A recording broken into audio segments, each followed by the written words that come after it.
Just before the break, just before the break.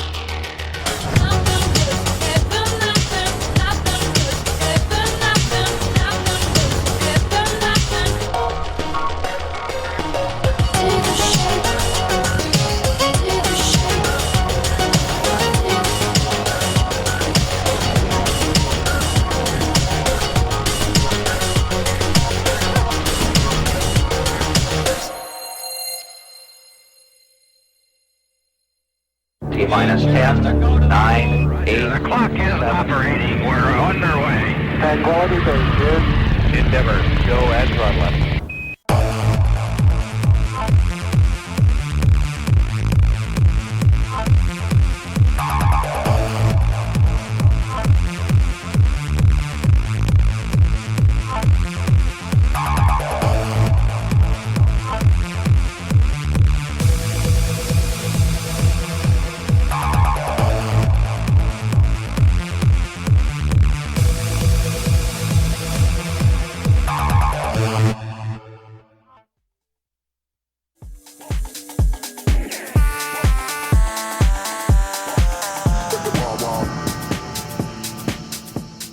Good morning, ladies and gentlemen, boys and girls, kids 8 to 80. Welcome to the 2019 USCSA National Championships, presented by Jackson Hole Travel and Tourism Board on a gorgeous Saturday morning here in beautiful Jackson Hole, Wyoming, at the base of the Grand Teton Range at Snow King Resort. We are set to bring you live Super Saturday coverage of the men's and women's Alpine Dual Panel Championship.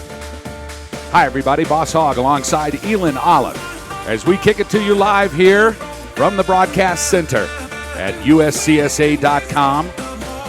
We're broadcasting all day here on Super Saturday, live coverage of the men's and women's Alpine Snowboard Giant Slalom taking place here at Snow King this morning as well. Brad J. and the Beeve, Mark Oliver on the call. And then out at Trail Creek Nordic Center, it's the coach, Bob Underwood, alongside Jared Newell, as they are broadcasting live coverage of today's Nordic Relay Day. 5 big hours of broadcast coverage here on the network. Glad you're with us. Sit back and relax, folks. It is a Super Saturday here in beautiful Jackson Hole, Wyoming. And Elin Olive, it has been quite a week here in your second USCSA National Championship in the broadcast box. So far, so good? So far, very good. I mean, we've seen moments that will go down in USCSA history. The emergence of two powerhouse rookies in Michelle Marat and Eston Folkset. We're going to see them in competition later on today. It's going to be an absolutely amazing day. Dual panel slalom is one of my favorite events. It's definitely a different type of event. It's a head-to-head race. Exciting all the way through. The 2019 USCSA National Championships are brought to you in part by Jackson Hole Travel and Tourism Board, reminding you to stay wild. And by Jackson Hole Mountain Resort. By Outdoor Master. And by Patagonia. Dual panel slalom, one of the most fun events we broadcast here at the championships each and every year. Of course, this is our 41st running of the National Championships of the USCSA. About 6 years ago, we began our dual panel competition. And Elin, you know, this is probably the fun day for all the athletes. They have been here throwing down the heat in both the giant slalom and the slalom competitions. But today is a day that they can, as a team, get together and enjoy this beautiful place and the last day of competition here in the USCSA Nationals. It really is a celebration of all the hard work all these athletes have put in throughout the entire year. You're going to see costumes. You're going to see all sorts of pageantry. It's a great, crazy fun event, but you keep in mind there are a lot of people that are taking this event seriously, especially those competing in the individual brackets. Well, it has been another week of warring between the two top Alpine colleges here in Jackson Hole. Rocky Mountain College, the Battling Bears out of Billings, led by Coach Jerry Wolf. He's been fighting it out yet again with Mihaela Kosi's Eagles from Incline Village and Sierra Nevada College. And a big day for both of these teams, because you'll see, as they have been highly competitive, fighting it out for national titles all week long, today is when colleges come together and participating in an event as if they are one team. And we are happy to be a part of the broadcast of this. Our four runners now on course. Do we have any course information? Did we set up any course information, Mr. Jack Roner? Our studio producer, Jack Roner. Let's take a look at what it looks like outside here in beautiful Jackson Hole this morning, this Saturday. 13 degrees, no winds to speak of, high pressure, sunny skies, low humidity, and an absolutely perfect hard-packed snow condition as we bring them down side by side. Elin, let's talk a little bit about the format here as to how dual panel slalom works. Of course, this is a true team event, but inside the team event, we also have an individual competition going on. Let's talk about the team brackets. We start out just like the big basketball tournament with 16 teams on the outside bracket. They will then go head-to-head. The winners will advance into the round of 8. Then the winners of that will go to the round of 4. We will pick our finalists, and they will battle it out for a national championship. Now, how do you work it? Well, here's how it works. 5 racers on each team. It's win or lose. There's no time involved with it other than to check if we can't see who won or lost, but there is no time. It is literally who wins each competition. The first person to win 3 of the 5 races moves on to the next bracket. So it is side-by-side racing. The clock has almost been eliminated, and as I spoke to Adrian Romberg earlier this morning from Sierra Nevada College, the national champion in the men's slalom yesterday, he told me that it's a totally different dynamic and environment. You are so used to racing on a course by yourself. No one's near you. You are totally focused on the gates in front of you. But here you can feel the person that is racing up against you, and I can only imagine how much fun that must be. It is a blast. There's nothing like coming down this hill, feeling your opponent breathing down your neck. It truly is March Madness USCSA style. We have our forerunners now coming down. They're going to test this course out to make sure everything is equal on each side of the course. And remember, we will send the racers down. One racer will come down one side, and then they'll switch over and come down the next side. So everyone has an opportunity to ski both sides of this course. The left side, we'll call it the blue side. The right side, we'll call it the red side. We'll line the teams up at the top, and we'll send them down in this great Super Saturday shootout. And it really is a straightforward format. You go down, you haul as fast as you can, get to the line first, get your team a point. First one to rack up 3 points wins the whole thing. It is the dual panel slalom here on Super Saturday. Glad you're with us on the USCSA Broadcast Network. You can check it out all live at www.uscsa.com. And you can also check out all of the archive broadcasts from almost 70 hours of live broadcasting here from Jackson Hole, and we are proud to bring it to you because we know that out there someplace is mom, dad, nana, and papa, somebody in the village that got these kids all the way to the USCSA National Championships but are unable to join us here in Jackson, and that's who it's for. So sit back and relax, pour yourself a big cup of coffee, and enjoy a great afternoon of ski racing here at the 41st Annual USCSA National Championships.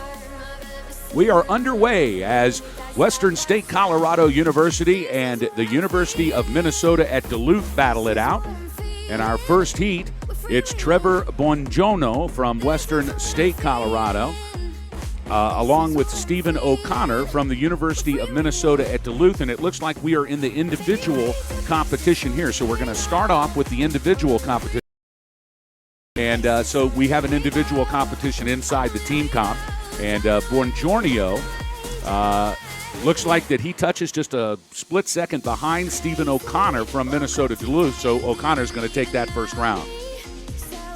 Now we see Nils Kingston from the University of Rochester on the blue course, Logan DeAngelis from Cal Davis on the red course, and it looks like that DeAngelis has skied off. He's got a hike now, a good clean run there for Nils Kingston from the University of Rochester, as we'll wait for Logan DeAngelis from Cal Davis to come down.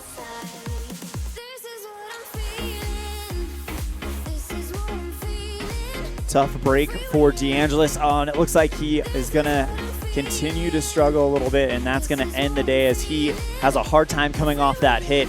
That hit right there, boss, is going to be an equalizer. That is probably the most unfamiliar feature on this course for all these athletes. As you said before, it's been all about speed, but now you throw in a jump, and it's going to be all about coming off that jump, in the right line, in the right formation. What you want to see is the athletes tucked up into a ball, trying to keep their skis off the ground for the least amount of time as possible.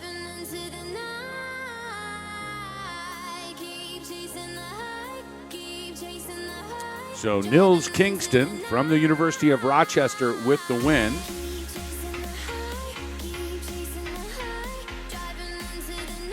As we get reset here at the top, just a fun afternoon of ski racing. You know, this is when all the kids just let the fun hang out. You'll see a lot of guys out here and girls with the costumes on. They'll wear their team colors. And as the afternoon grows older, the sun gets a little higher in the sky, and we get those temperatures up into the mid-30s as we're expecting here in Jackson Hole today. All of a sudden, this just becomes a real party out here on a Saturday afternoon. The dual panel slalom, always the big thing here on Super Saturday. And it's a party well-deserved, as we mentioned. A lot of work that these athletes put into making it to nationals. This is the time where they can take a deep breath and really enjoy themselves. 4 big days of Alpine Championship racing here this week in Jackson Hole, and it all started out on Tuesday as we ran the women's giant slalom. And what a big day for Sierra Nevada College and the newcomer, the true freshman from Incline Village. It's Michelle Marat. We had never had an opportunity to watch her ski, and she came in here, and I mean, I have never seen a performance from a true freshman like Michelle Marat from Sierra Nevada provided for us, winning the national championship at 19 years old in her first USCSA Nationals. And Marat is not done yet. She is on the team for Sierra Nevada College today as they compete for the dual panel team competition. I'll tell you what, Marat had a dominating regular season. There was only one GS run in the Northern California division this last year because of weather. They also canceled the GS regional championship, so really only one GS race she ran all year. She won that, and then she comes into nationals, wins that, absolutely dominates the slalom, leads the Eagles on a clean sweep. What a week for Sierra Nevada.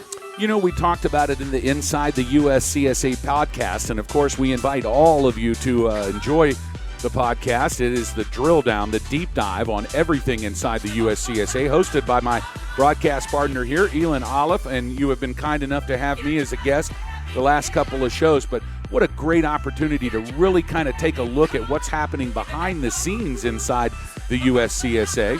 And so first of all, congratulations and thank you for producing such a fantastic podcast. It really talks about what we want to know about here in the USCSA. But during that last broadcast, as we did the prep broadcast for this big event, you knew that Michelle Marat was somebody to watch, and it through results.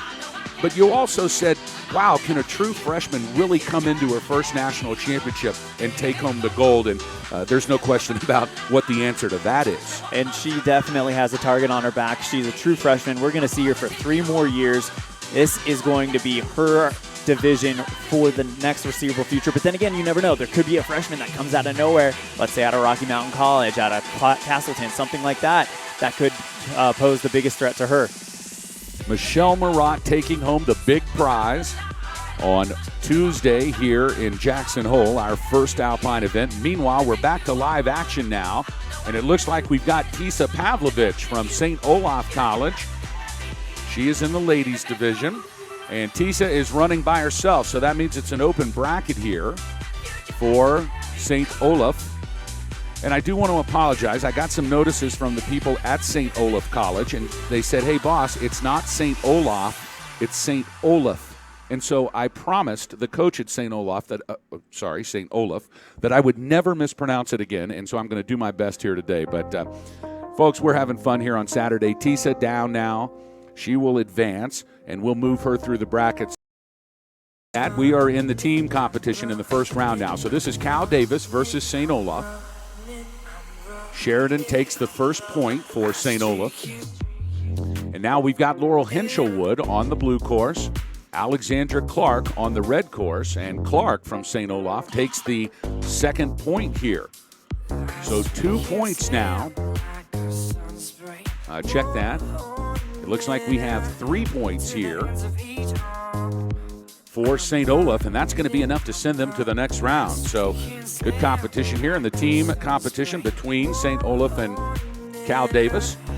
And it looks like St. Olaf moves forward here into round number 2. St. Olaf barely off the podium in the GS earlier this week. As a team, they finished 4th. They'll take on the winner of University of British Columbia and Babson.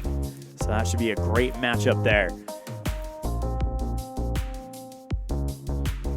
University of California, Davis. Newcomers to the USCSA Alpine division. It was great to see them here, and I'm sure they had a great time. It's always a real accomplishment, boss, when you make the nationals for the first time, when you put in the work as a team, when you do well at regions, when you find out that you are going to be competing among the best of the nation. You know, we've talked about it all week, Elin, and it's when success breeds success. We get a ski racer that will come here individually. She's the only, or he's the only ski racer from the college. They come out and they have this incredible experience at the national championship. And the next thing you know, they come back with 2 more skiers the next year. And then the next year, they come back with 3 more after that. And the next thing you know, they're sitting on a podium in the Alpine Championships because the program has evolved over such a fast period of time. So looks like number 24 solo now here. This is Eleanor Goodnow from St. Olaf. And Skylar Ann Senega, she'll be the final racer here for St. Olaf, but they already have the 3 points they need to move forward, where they, as you said, will take on the winner of the University of British Columbia Babson College matchup coming up a little later this morning. So we move through here as we're loading them out of the first round into the quarterfinals. That's what we're seeing here this morning. That's a nice run there for Skylar Ann Senega, wearing bib number 25. Take a look at these teams here. In the first round, we'll see Sierra Nevada College, University of Wisconsin-Madison, St. Olaf, Cal Davis. We just saw that matchup. British Columbia, Babson College, Castleton University, the University of Nevada at Reno, Northeastern University, Rocky Mountain College, Western State Colorado University, and the University of Connecticut, all fielding full teams here for the dual panel slalom. As we see British Columbia and Babson now head-to-head. It's Michelle Warner from UBC on the blue course and Sarah Mangiacotti from Babson on the red course as they fly down the mountain here. And it looks like the red course is going to take this one. That's Sarah Mangiacotti from Babson, and that gives Babson a point over the University of British Columbia.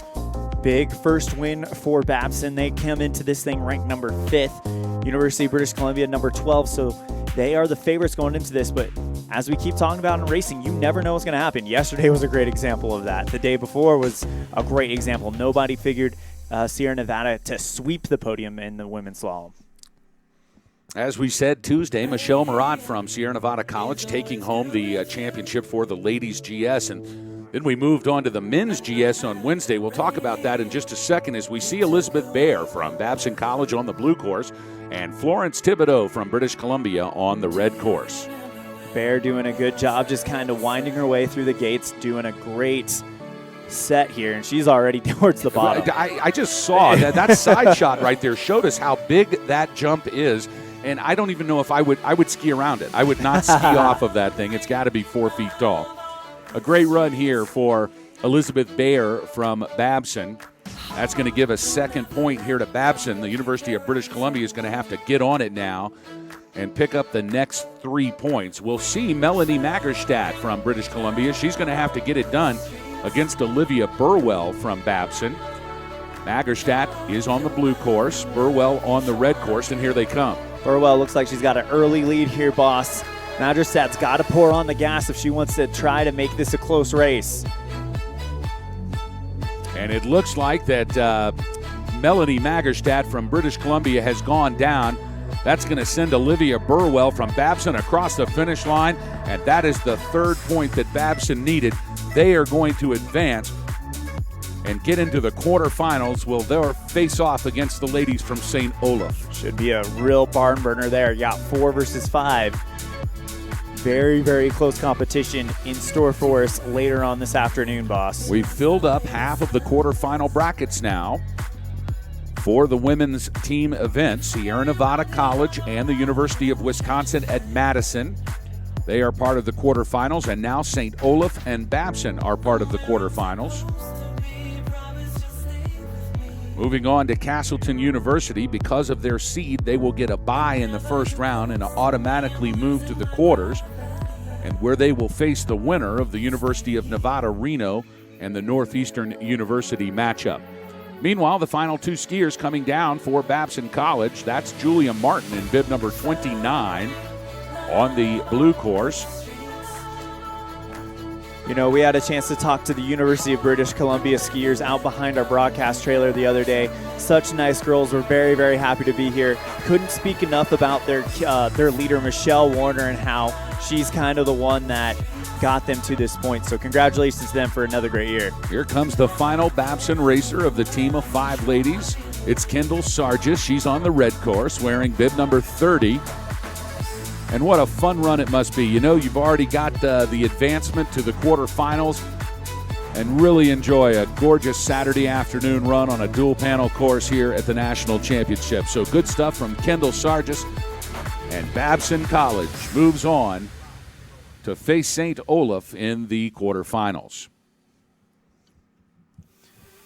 Let's go.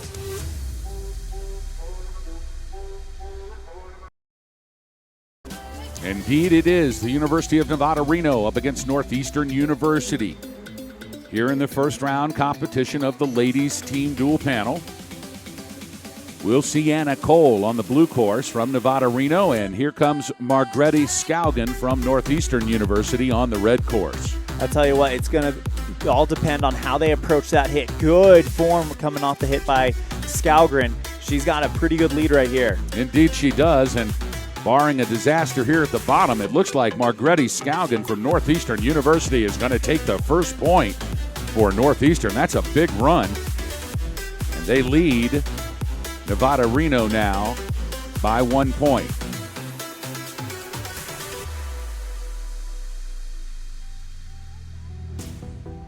Now it's Nell Solomon from Northeastern University on the blue course. Fiona Zier from Nevada Reno on the red course. Those are your next two racers coming out of the box. Nevada Reno needs a good performance here from Zier.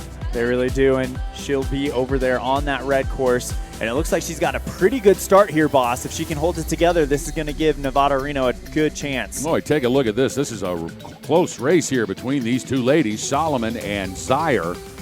And Zier had a tough time coming over the jump from Nevada Reno. It gave Solomon a chance to get a gate ahead, and she's going to hold it all the way through. And Nell Solomon from Northeastern University is going to pick up that important second point here in this first round action. Next up, Rachel Meyer from Nevada Reno on the blue course, and Elise Dinan from Northeastern University on the red course. Here they come. It's do or die for Elise Dinan and Northeastern University. Nevada Reno 1 point away from winning this thing. Right now, Dinan looks like she's got a really good chance here, really good form, just winding her way through the turns.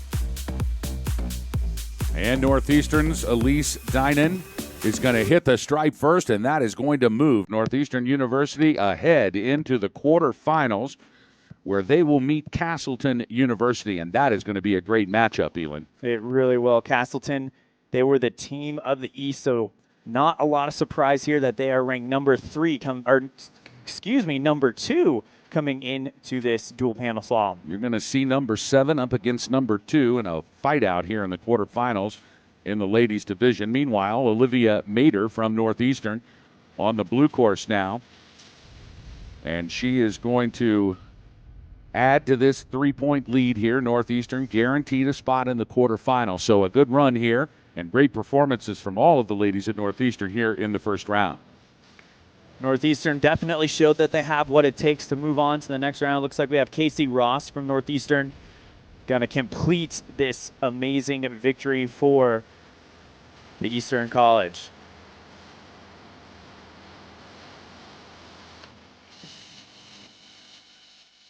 Clean gate running here from Casey Ross from Northeastern. Running unopposed here. I think that was just a full-on sweep. 5 points here for Northeastern. So, as we said, they'll be up against Castleton, ranked number 2 here in the seed for the ladies team division. Rocky Mountain College, of course, ranked number 3 in the seed sheets here. They'll take a bye out of the first round.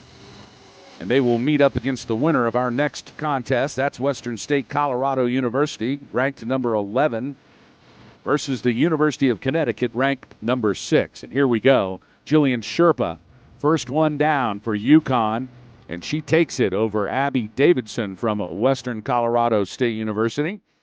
So that is going to give the Huskies from UConn their first point here in the first round. A very close first race between Sherpa and Abby Davidson as we move on to the second matchup. Sydney Murner from UConn on the blue side.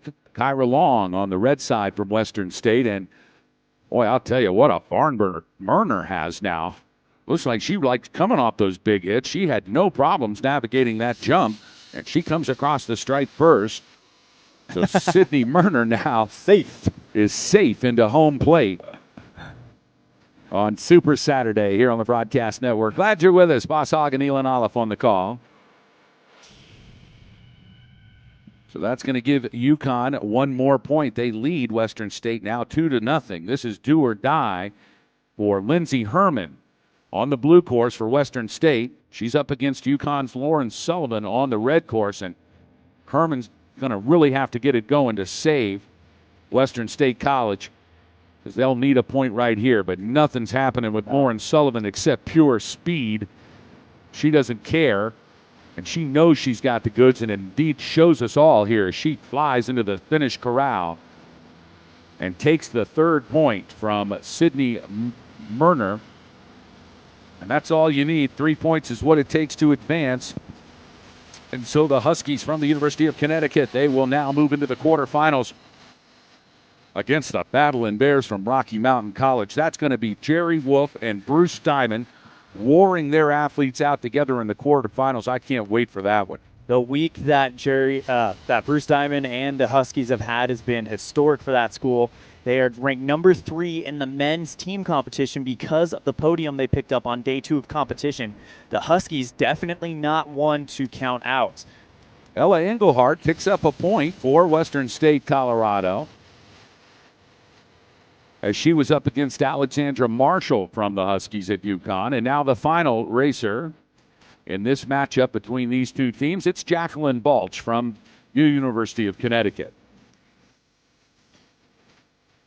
Balch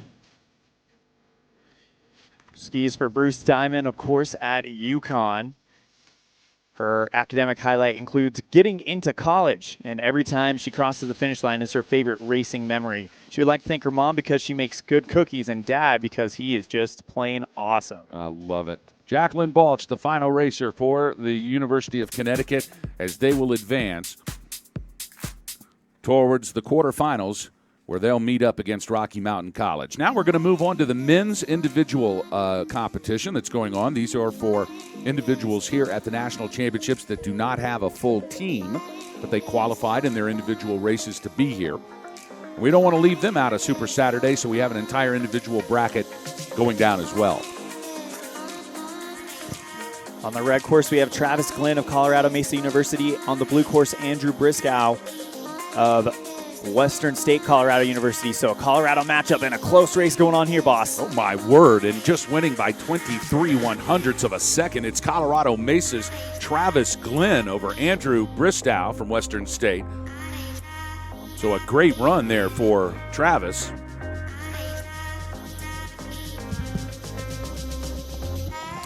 Now Travis is set to go in the quarterfinals up against the University of Maine's George Connors. I got to see George here during the slip. He told me it was the funnest dual panel he has ever seen in his life as he was coming down in practice this morning. And so Travis Glenn from Colorado Mesa, he'll go up against University of Maine's George Connors in the quarterfinals. And we have our quarterfinals now set for the men's individual competition. Let's go over those right now. It'll be R.J. McLennan from Colorado Boulder up against Trevor Bongiomo from Western State in the first round of the quarters. Then we'll see Colorado Mesa's Andrew Elder up against Boomer Fiore from the University of Idaho. Then George Connors, he'll take on Travis Glenn from Colorado Mesa. And in the final bracket for the quarterfinals of the men's individual competition, Drexel University's Mason Casper will go up against Nils Kingston from the University of Rochester. And here we go for that last race. That's Andrew Bristow. No, check that. That is Andrew McCauley from Villanova University. And James Henderson from Nevada Reno as we move out of the men's individual into the men's team competition. And this is going to be a very tight race. Villanova ranked number 9, Nevada Reno ranked number 8. Doesn't get much closer than this, Boston. We got a very tight matchup to begin with. Little in the backseat coming off that hit was McCauley, and he's going to have to hike. Both racers are going to have to hike. Take a look at this, folks. Oh, my goodness. They both actually missed the exact same gate coming off the hit. And it looks like Andrew McCauley from Villanova is going to get going first. And he knows he just survived a real fresh run there on this dual panel course. A wild run by the Wildcat. Villanova's Andrew McCauley is going to take a point for Villanova University as they match up here in the first round against the University of Nevada at Reno.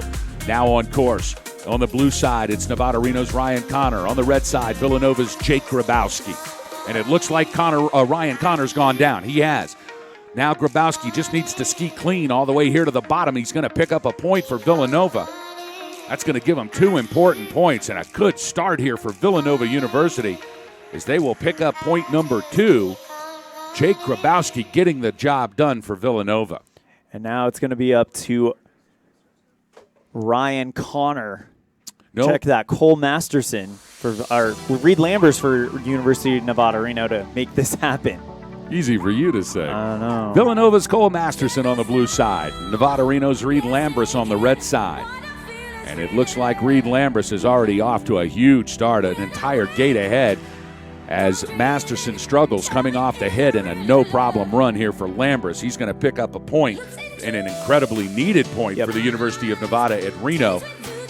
So Villanova leading Nevada Reno 2-1 here. Of course, the first one team to 3 points advances to the quarterfinals. Will they'll take on Rocky Mountain College. Next up, we'll see Joel Kaderka on the blue course from Nevada Reno. Daniel Grover on the red course from Villanova. Here they come. And big problem there for Daniel Glover. This is going to help out Joel Kaderka and University of Nevada Reno wide off of that hit, but he's still got a pretty good lead. He's going to force match number 5. Yes, he is. This is 2-2. It can't get any closer than this. They are all tied up as Joel Kaderka from Nevada Reno gets it done. He brings Nevada Reno that second point as Daniel Grover from Villanova University. He's finally over the hit, and he's going to gut it through the bottom 4 gates and make his way into the finish corral. But not before Nevada Reno's Joel Kaderka brings the second point to the table. We are all tied up with 1 race to go. This is for the quarterfinal placement against Rocky Mountain College. And it looks like Mikael Proper from Nevada Reno. He is in the gate. We do not see an entry here on the red course. We're going to take a look and see if they're going to send Proper by himself, and in fact they are. It is a solo run here for Mikael Proper from the University of Nevada in Reno. And that is going to put Nevada Reno into the quarterfinals against Rocky Mountain College.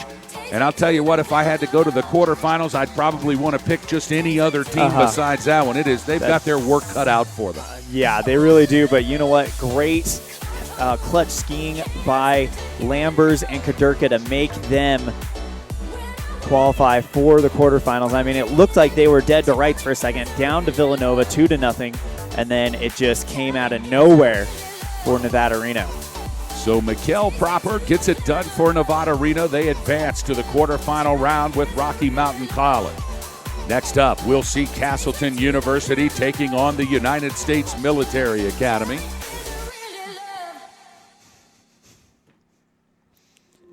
Then we'll see Washington State University taking on Clarkson. On to Sierra Nevada College against the University of Minnesota Twin Cities. Then Colgate versus St. Olaf. University of Connecticut against University of Michigan.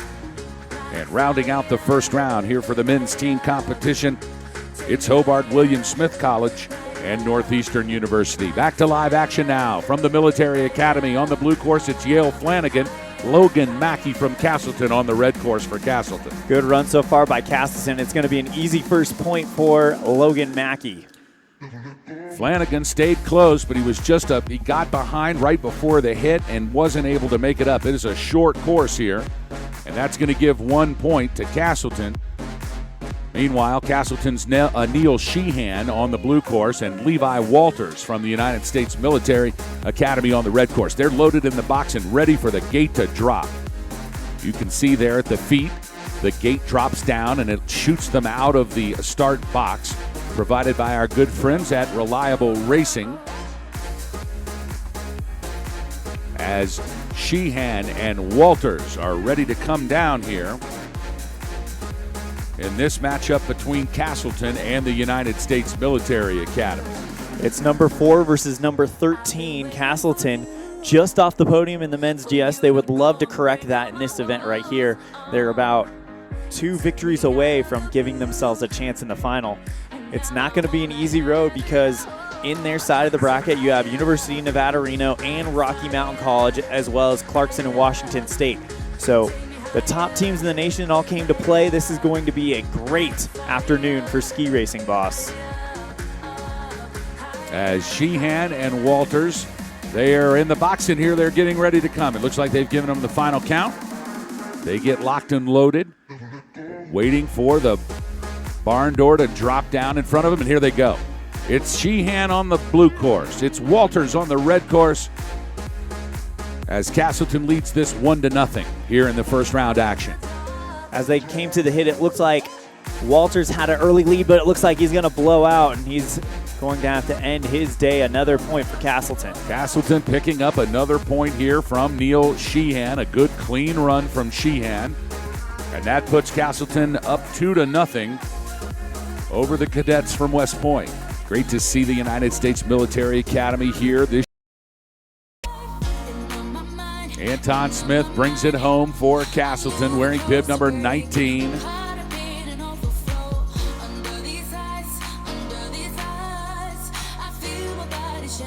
There he is.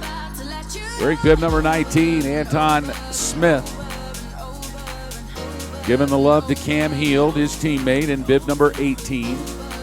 Now Paul Reckberger in his final competition of his collegiate career. What a storied career it has been. Paul Reckberger, the national champion in the men's slalom last year in Lake Placid. Back again here this year, throwing down the heat. One of the biggest men I've ever seen in ski racing. He's got to be 6'7". His hands are as big around as a basketball.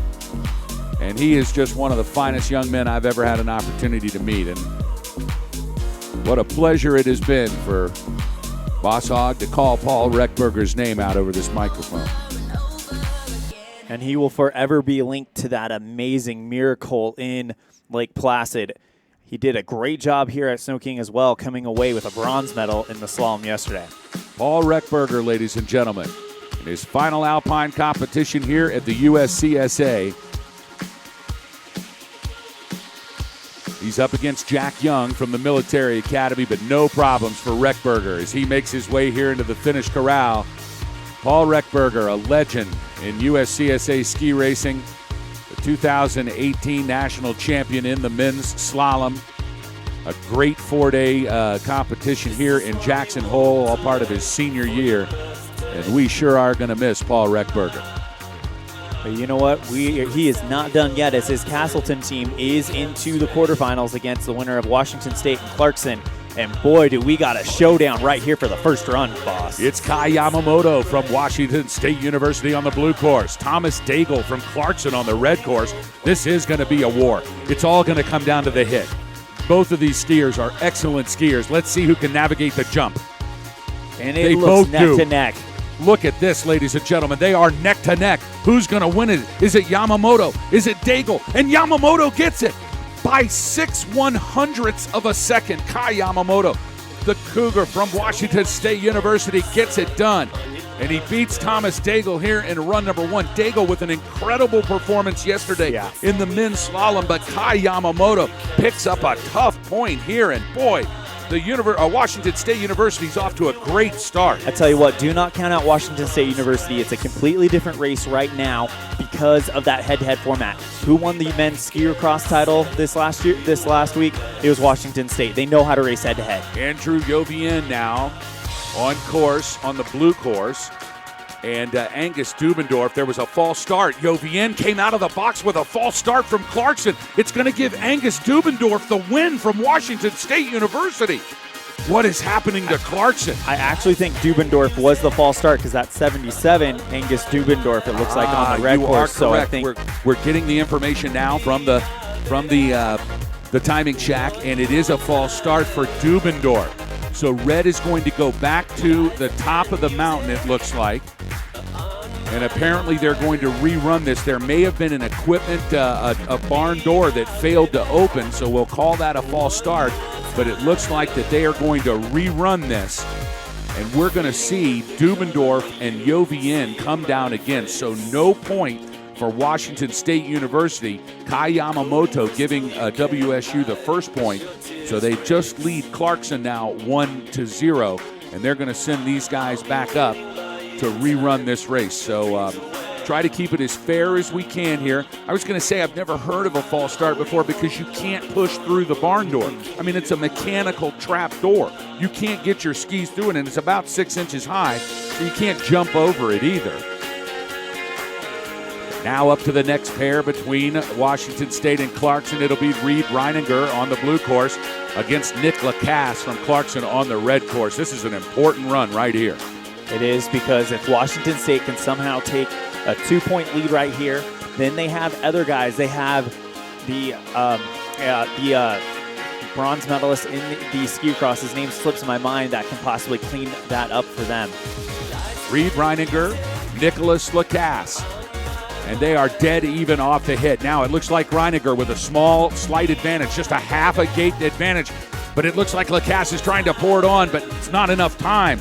As Reed Reininger from Washington State wins by 19/100ths of a second against Nick Lacasse. And unbelievably, Washington State is leading with 2 points here. Here comes Spencer Barclay on the red course. Colden Marak on the blue course. Clarkson has got to have a performance here from Colden Marak, or they're going to be out of it.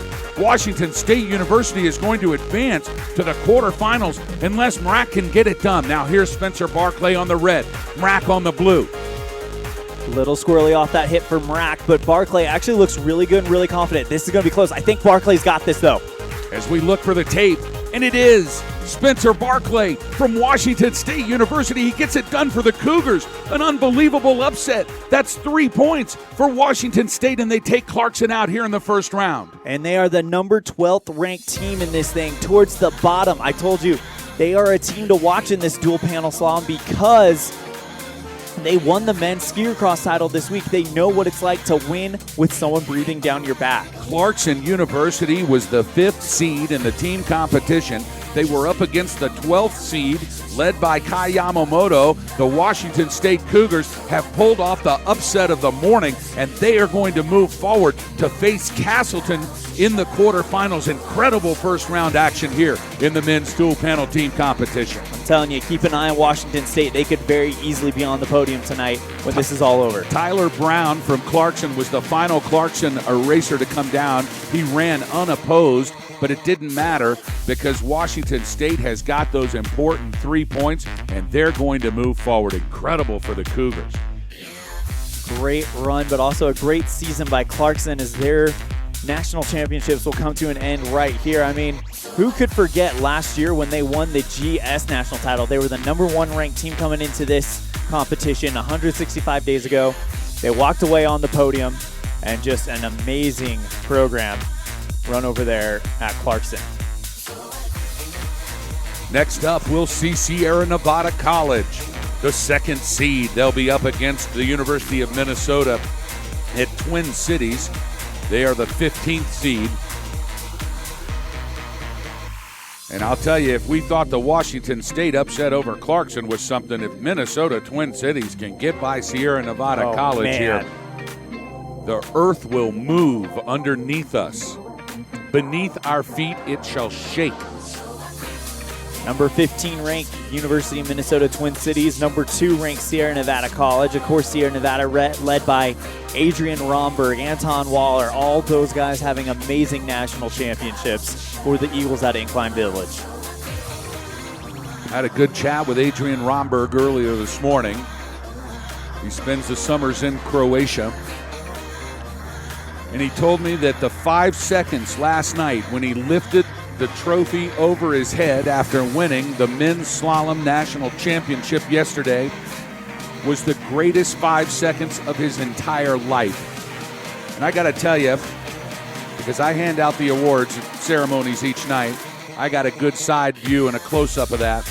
And you could feel the light coming out of that kid yesterday when he held the national championship trophy above his head. You know what was great about that moment?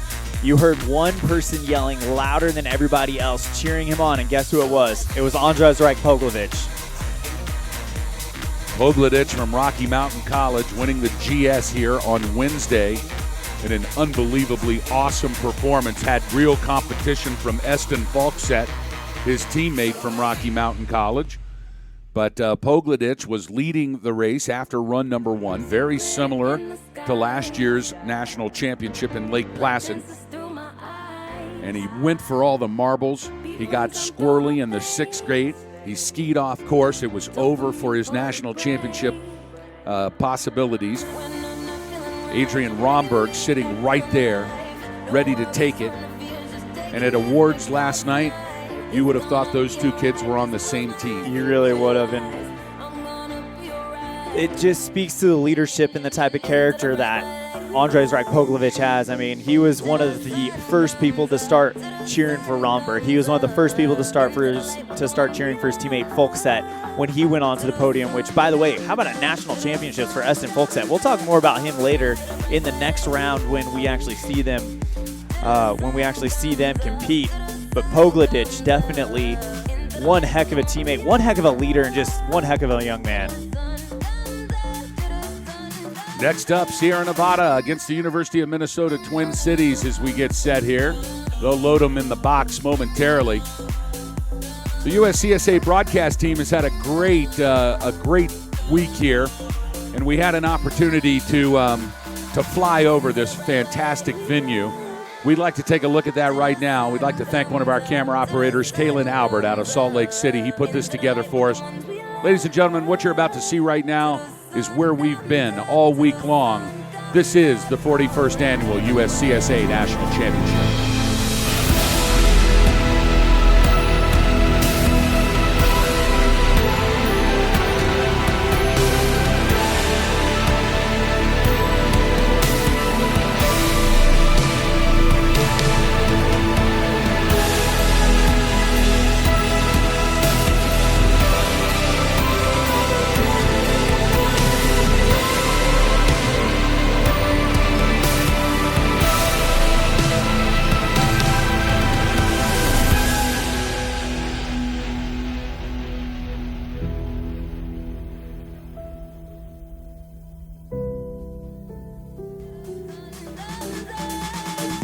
That is a look at beautiful Jackson Hole, Wyoming, and the Snow King Resort underneath the skies in the valley of the Grand Teton Range, the home of this 41st Annual USCSA National Championship.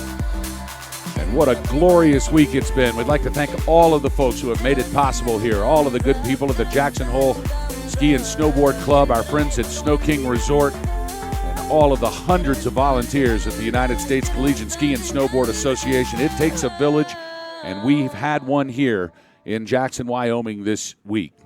Now we move on to live action. It's time for Sierra Nevada and University of Minnesota Twin Cities on the blue course. Cole Lyon from the Eagles, Austin Atanasoff from Minnesota Twin Cities. Atanasoff now hiking back to make the gate he missed, but it looks like that Cole Lyon from Sierra Nevada is going to get down first. Right before that, Nicholas Bax from Minnesota Twin City. He lost to Luka Gobek from Sierra Nevada. So that's going to give 2 points here for the Eagles. They'll just need one more to advance to the quarterfinals, where they will meet the winner of the Colgate St. Olaf competition coming up next. Ryan Coe from Minnesota Twin Cities on the blue course. Veter Whiting from Sierra Nevada on the red course. I was supposed to play a Katy Perry song here for Veter Whiting. I did not have it queued up because I didn't know he was coming down right now, but assuredly I will not miss my cue on the next run for Veter Whiting. Veter loves Katy Perry, and he's going to hear Katy Perry when he runs the next time. In fact, I'm going to put it on for the entire run that he makes. Adrian Romberg has given me that detailed information, so Veter can thank his teammate Adrian for that good little nugget. Anton Waller now from Sierra Nevada College began his ski racing career with Ron Bonneau in the College of Idaho, then transferred to Incline Village. And take a look at this. Anton Waller is a ballerina making his way down the blue course here. I'll tell you what, I think he skis better with the tutu. Yeah. I really do. I think he should wear the tutu in the men's GS next year in Nationals because he skis better. Look at him. It's beautiful. Okay. I think it just makes him feel better when he has it on. You got to play some Nutcracker or something like that next time he skis down in the next round. Anton, let me ask you: did they give you that tutu to wear, or is that your own? That's your own personal tutu, isn't it? No, he's shaking his head. He says it's not. So the girls gave it to him. I thought it might be his own personal tutu. So between Anton's tutu and Veter's Katy Perry music, the Sierra Nevada College Eagles are off to a fun start here on Super Saturday, and they advance to the quarterfinals. And here is the star of the show yesterday, Adrian Romberg, coming down solo. Kind of a little bit of a victory lap for the newly crowned Slalom national champion. Yes, it is now Adrian Romberg, the final racer to come down in a victory lap, as they will advance and take on the winners of St. Olaf and Colgate University.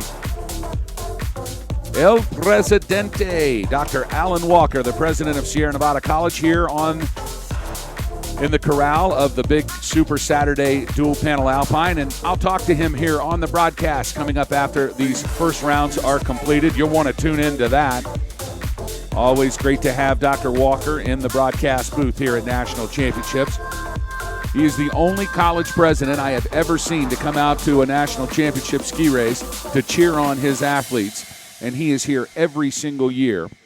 Meanwhile, back to live action. It's Colgate versus St. Olaf. And it looks like Tyler Moron from Colgate had a rough time coming off the hit. I'm telling you, this is going to be the part where the national championship could very well be won or lost, is coming off that hit and how you set yourself up. That was Alexander Harris from St. Olaf.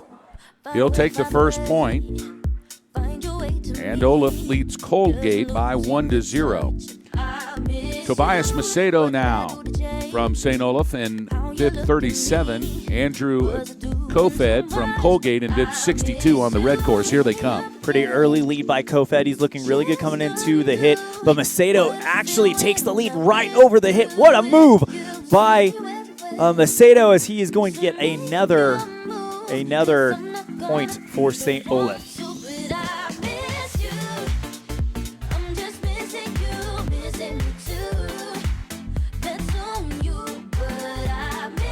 So that is 2 for St. Olaf. Ezra Hornick from Colgate up against St. Olaf's Benjamin Myers. Looks like we're on hold here.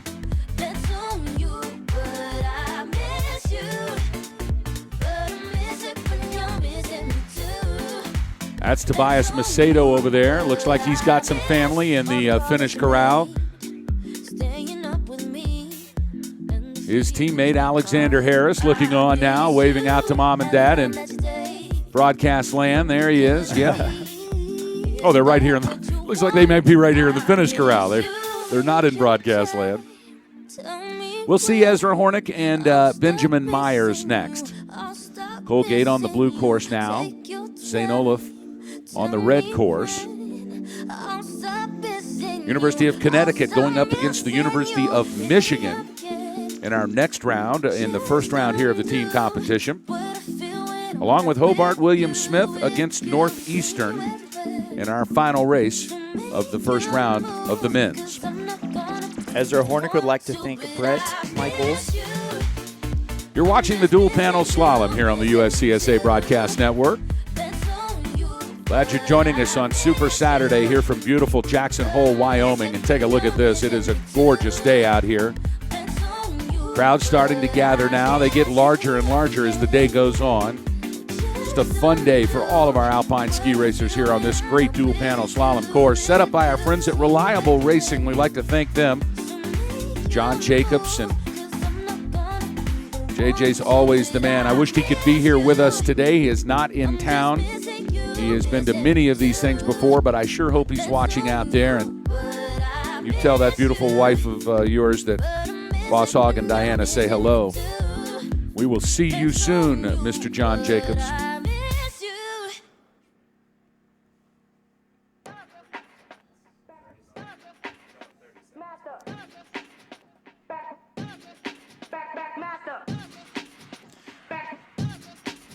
Still to come, we're going to have the next rounds of the women's individual as well as continuing the women's team and men's individual as well. I'll tell you what, I'm looking at the matchups for the quarterfinals, boss, and the one that sticks out the most to me is Castleton and Washington State University. Well, I mean, we really didn't expect. I mean, I love the Cougars, and they have skied well here, but Clarkson is the real deal, and they come in with the 5th seed in the first round, and Washington State just put it together. I mean, they really just strung it together, and that is going to be the matchup. We're going to see Castleton and Washington State. And look, the Cougars have become giant killers here. If they just took off Clarkson in the first round, what's to keep them from knocking off Castleton in the second round? I'm going to tell you what's going to keep them from doing it. It's going to be a war, because Paul Reckberger is going to have something to say about that. He's not going to want to go out without a fight. That is for darn sure, in what could be his last collegiate race. But then, to quote Cypress Hill, he ain't going out like that. But then again, we've seen Kai Yamamoto here at the Nationals before just absolutely surprise people. Top 5 in his first national championships last year. He did great this year. Helped form a Washington State team that has one of the top stories of the national championships. First day of competition, they win the men's ski cross. That cannot be discounted. They know how to race under pressure. They know how to beat the guy in front of them. Looks like we're now back to live action. It's going to be Ezra Hornick in bib 63 from Colgate on the blue course. Ben Myers from St. Olaf in bib 38 on the red course, and here they come. They are dead even in the 4th gate. Tell you what, Ezra Hornick needs to come through for Colgate, and he looks good coming over the hit, but it looks like Myers has an early lead, but the gap is closing quickly. I don't know if he's going to have enough real estate to make this happen. And across the stripe, it's Ben Myers. He's winning by 32/100ths of a second. Next up on the blue course, Ian Taylor, St. Olaf. Finn Simpkins, Colgate on the red course. Yesterday in the men's slalom, Finn Simpkins skied to the bottom of the run. The judges gave him a clean scorecard, and he went and self-reported that he had missed a gate and disqualified himself. We made that announcement in awards last night, and he almost got a standing ovation. Finn Simpkins, what a real athlete here. As he makes his way down the lower part of the course, and he's going to win this one. He's going to get a point for Colgate. And Finn Simpkins, good stuff happening to that kid, because he's the real man. And he knows it, too. Finn Simpkins bringing home a point for Colgate. And it is all tied. No, check that. It looks like St. Olaf already has those 3. Is that right? Go ahead. Chime in anytime, Mr. Color Commentator. Yeah, it looks like we have St. Olaf winning with Alexander Harris. They win with Tobias Macedo, and then they win with Benjamin Myers in that last one. Exactly right. Sorry, I was just doing my math real fast. So St. Olaf is going to advance, where they have the wonderful fun of meeting up against the Sierra Nevada College Eagles in the quarterfinals. I'm sure they're looking forward to that. But you know what? Anything can happen. That's why we run the races. These guys are athletes. They're not going to back down from anyone. I mean, they're going to push this thing all the way to the end, and if they can beat Sierra Nevada, then you know what? They become legends right there. But you know what? That's going to be a really, really tough matchup. St. Olaf is up for the task. We'll see what happens. Now it's the University of Connecticut. The Huskies up against the Wolverines from the University of Michigan. We're underway as Killian Kosick from Michigan on the blue course and Michael White from UConn on the red. Looks like there's a slight lead here. And Killian Kosick from the University of Michigan, he's going to He's going to pick up a point for the Wolverines. What a great run here for Kosick. The Wolverines struggled in both the GS and the slalom just to get down the hill. They were skiing fast and well. It was such a tight corso, but we start off with Michigan taking a point away from Bruce Diamond's UConn Huskies. Kosick nailed that hit. He was actually behind up until the jump, handled that hit perfectly, was off the ground for the least amount of time, and just absolutely rode that momentum all the way down to the finish. Next up, it's Joe DeMute from UConn on the blue course. Joe Weber from Michigan on the red course, and they're out of the box, and DeMute has a problem right out of the gate. What is going on? DeMute has gotten behind here, and it's going to take a run from Joe Weber from the University of Michigan if he can just stay clean. But look at DeMute. DeMute's pouring it on. DeMute is going to come back on this. He's made it even now after an incredible start. Who's going to win it? It's Joe Weber by 13/100ths of a second.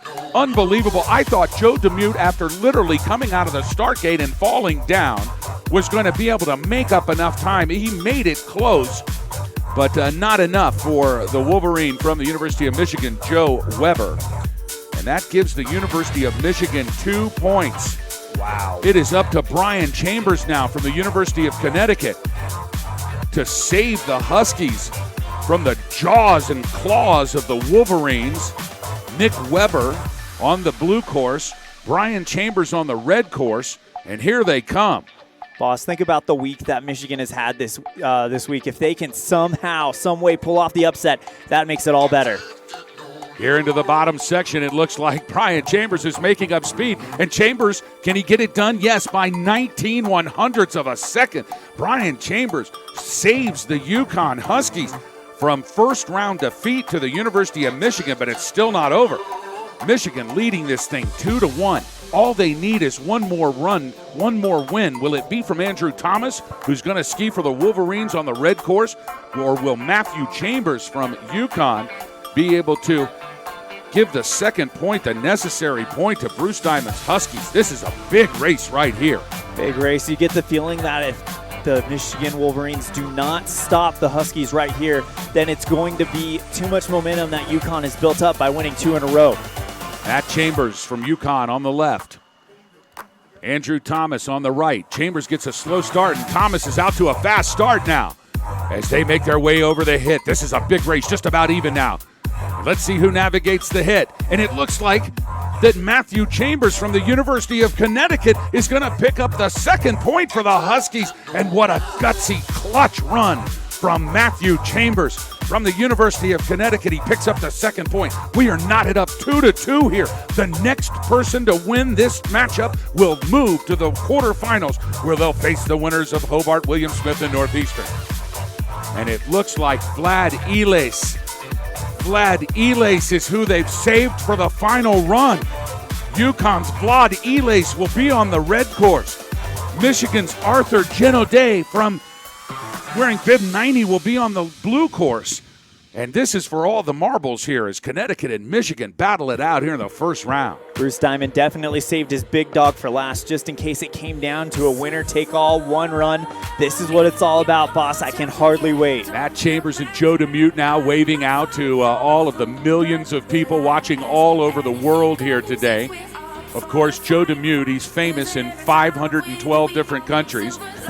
He's got girls in Japan screaming his name. He likes that. It looks like they're right next to with them. That's Michael White from UConn as well. He's part of the team. It looks like he's singing along with the music here. He's lip-syncing the music. Look at these Huskies right here having fun on Super Saturday. They know how big this one is right here. It is all knotted up at twos, and they're in the box ready to go. It's the Wolverine Genaudet on the blue course. Vlad Elias from UConn on the red course. They're in. They're set. They're going to send the door down right now. This thing's going to be underway, and this is for a trip to the quarterfinals. Michigan on the blue, UConn on the red. Whoever wins advances. And here they come. Great start by Vlad Elias, boss. But he goes a little wide on that gate. This is actually closing up really tight. Great run by Genaudet.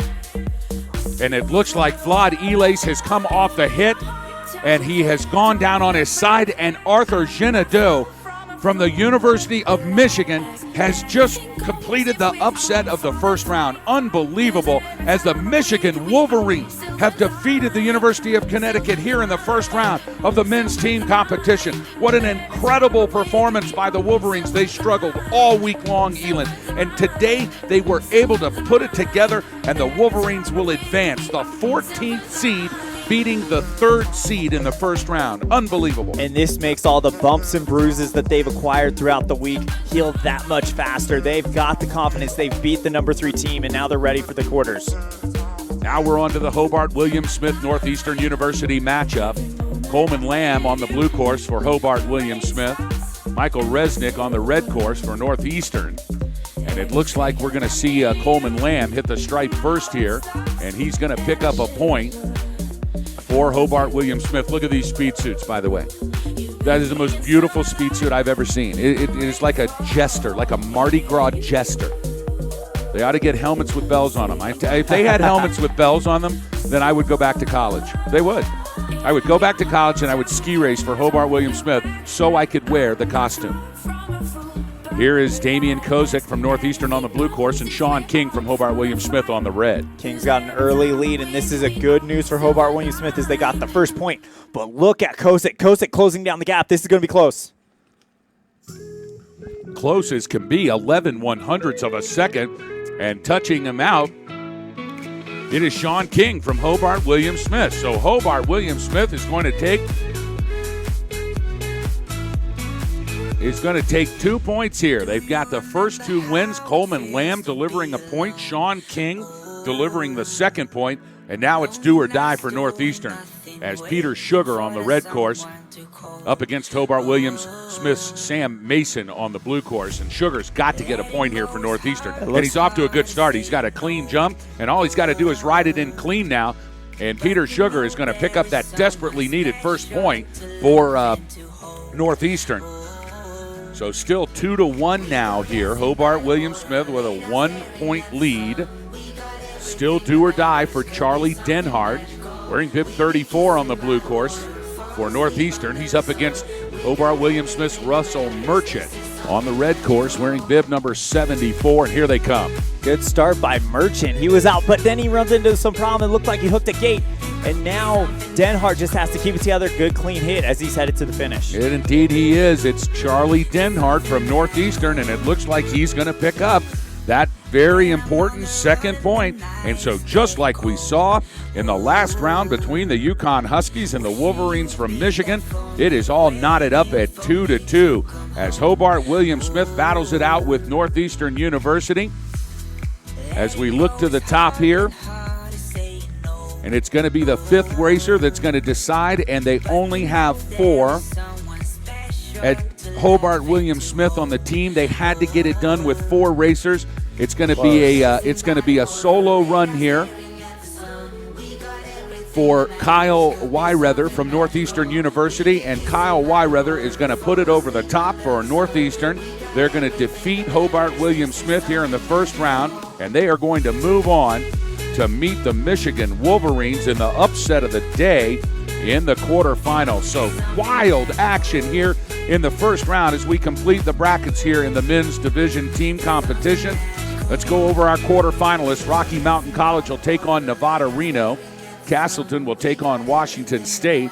Sierra Nevada will take on St. Olaf. And Michigan will take on Northeastern.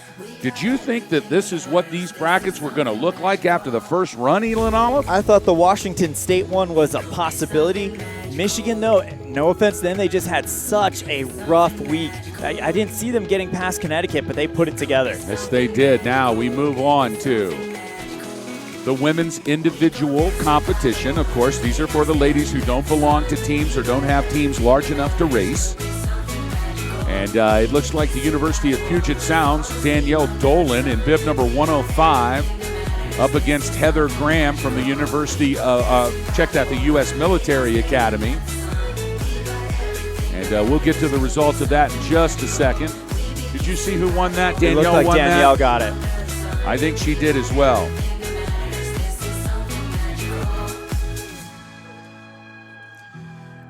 Shifting gears to the men individual bracket. Looks like they've got RJ McLennan from University of Colorado Boulder, locked and loaded to take on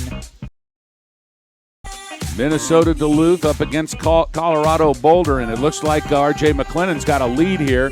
He just needs to hold on. He's got an entire gate lead, and sure enough, he'll cross the stripe first. So the Colorado Boulders, R.J. McLennan making his way into the semifinals. So a great individual competition performance here for R.J. McLennan from Colorado Boulder.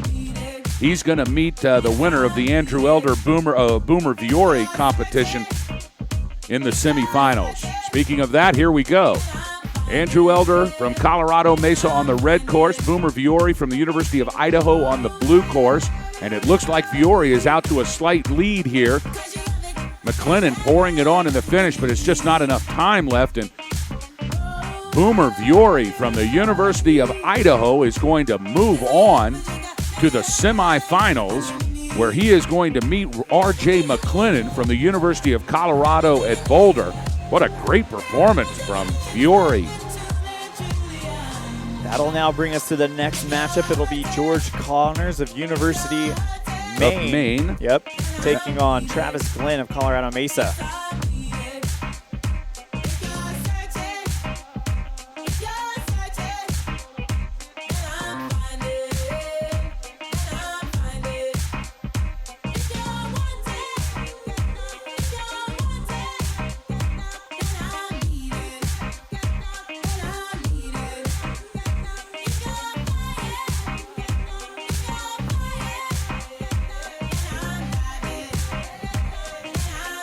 It looks like Travis Glenn from the Colorado Mesa University has overtaken George Connors here. A little hiccup on our timing screen, so Travis moves on. Now Mason Casper along with Nils Kingston on course, and it looks like Nils Kingston from the University of Rochester is going to take the victory away from Drexel's Mason Casper. And so Nils Kingston moves on to the semifinal, where he will take on Travis Glenn from Colorado Mesa University. So, Elin, our semifinals for the men's individual competition is set. We're going to see R.J. McLennan from Colorado Boulder up against Trevor Bongiorno from Western State. I'm sorry, check that. We're going to see, he's going to be against Boomer Viore from the University of Idaho.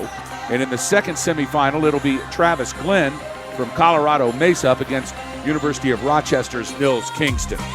Tell you what, we've got an all-star semifinal round coming up for you guys, and now we are getting ready to transition into the next bracket. Boss, it looks like we have a short course hold to fix a gate, but when we get going, it's going to be fast and furious once again. So the quarterfinals are set for the women's team competition. That's who we're going to see next. Our semifinals are set for both the men and the women.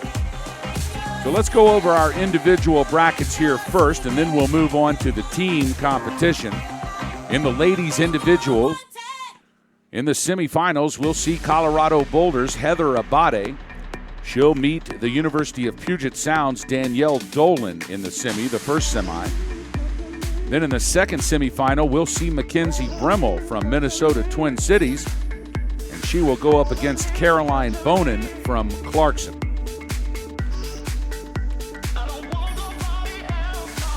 Then in the men's, as we said, McLennan and Viore in the first semi, along with Glenn and Kingston in the second semi. So the semifinals are set here for our individual competition. Moving on to our team competition. Tell us about the quarterfinals here for the ladies, Elin. So quarterfinals, we will feature Sierra Nevada College taking on University of Wisconsin-Madison. And St. Olaf will take on Babson in what will be a great matchup. Castleton University will take on Northeastern. And then Rocky Mountain College will take on Bruce Diamond's Yukon Huskies. Should be a great matchup there as well. Moving into the men's team bracket, Rocky Mountain College will take on University of Nevada, Reno, and then Castleton will take on the surprise Washington State University Cougars. Sierra Nevada College will take on the St. Olaf, And Michigan, with the upset of the first round, will take on Northeastern University. Fast and Furious here on Super Saturday. Glad you're with us on the Broadcast Network. Boss Hogg alongside Elin Olive from the Alpine trailer. But I want to be outside. I don't want to be in the Alpine trailer. Show us what it looks like out there, because it's just gorgeous, isn't it? We can see out the back window here, but nothing as pretty as what these guys get to see as they sit up here high atop the hill. Now, you know, here at Snow King Mountain, this mountain is looking down on the town of Jackson, Wyoming. And then right out in the distance, if you're high enough here at Snow King, you can see the entire front range of the Tetons, and it's just so impressively beautiful here. Great place to ski, a great competition track here for Alpine all week long. Branko Zagar, the director of Alpine competitions for the Jackson Hole Ski and Snowboard Club. He wouldn't have it any other way. You know he's going to have a great track. And we were not disappointed here, as this week has just been fantastic for ski racing. A beautiful bluebird skies all week long here at Snow King Resort. We had one snow day. That was Wednesday. Got a couple inches of snow, but it really didn't affect any of our Alpine racing here, nor did it have any impact on snowboard free ski. And then it's just been nothing but money. I mean, like, if this is how it is, this is where I want to live. I'm going to come here. Would be a bad place to call home, definitely, with the Grand Tetons overlooking this mountain. And I got to tell you what, this mountain, probably one of the steepest mountains I think we've ever had USCSA Nationals on, and has made it no joke for the USCSA Alpine athletes. I think back into our Alpine National Championship tracks that we've had over the last 10 years, and this is probably, it's right in the same universe as Sun Valley. We had a track in Warm Springs area of Sun Valley, Idaho, I guess 4 or 5 years ago, and that thing was nasty. I mean, it was pitched hard, and it just kept giving the whole way down. I mean, I remember we had probably 25 or 30 people drop out after run one of the giant slalom. And sure enough, we come here to Snow King, and that's exactly what we saw in the giant slalom for at least the ladies. I think we lost 33 racers in the first run, and that's what the Nationals are all about.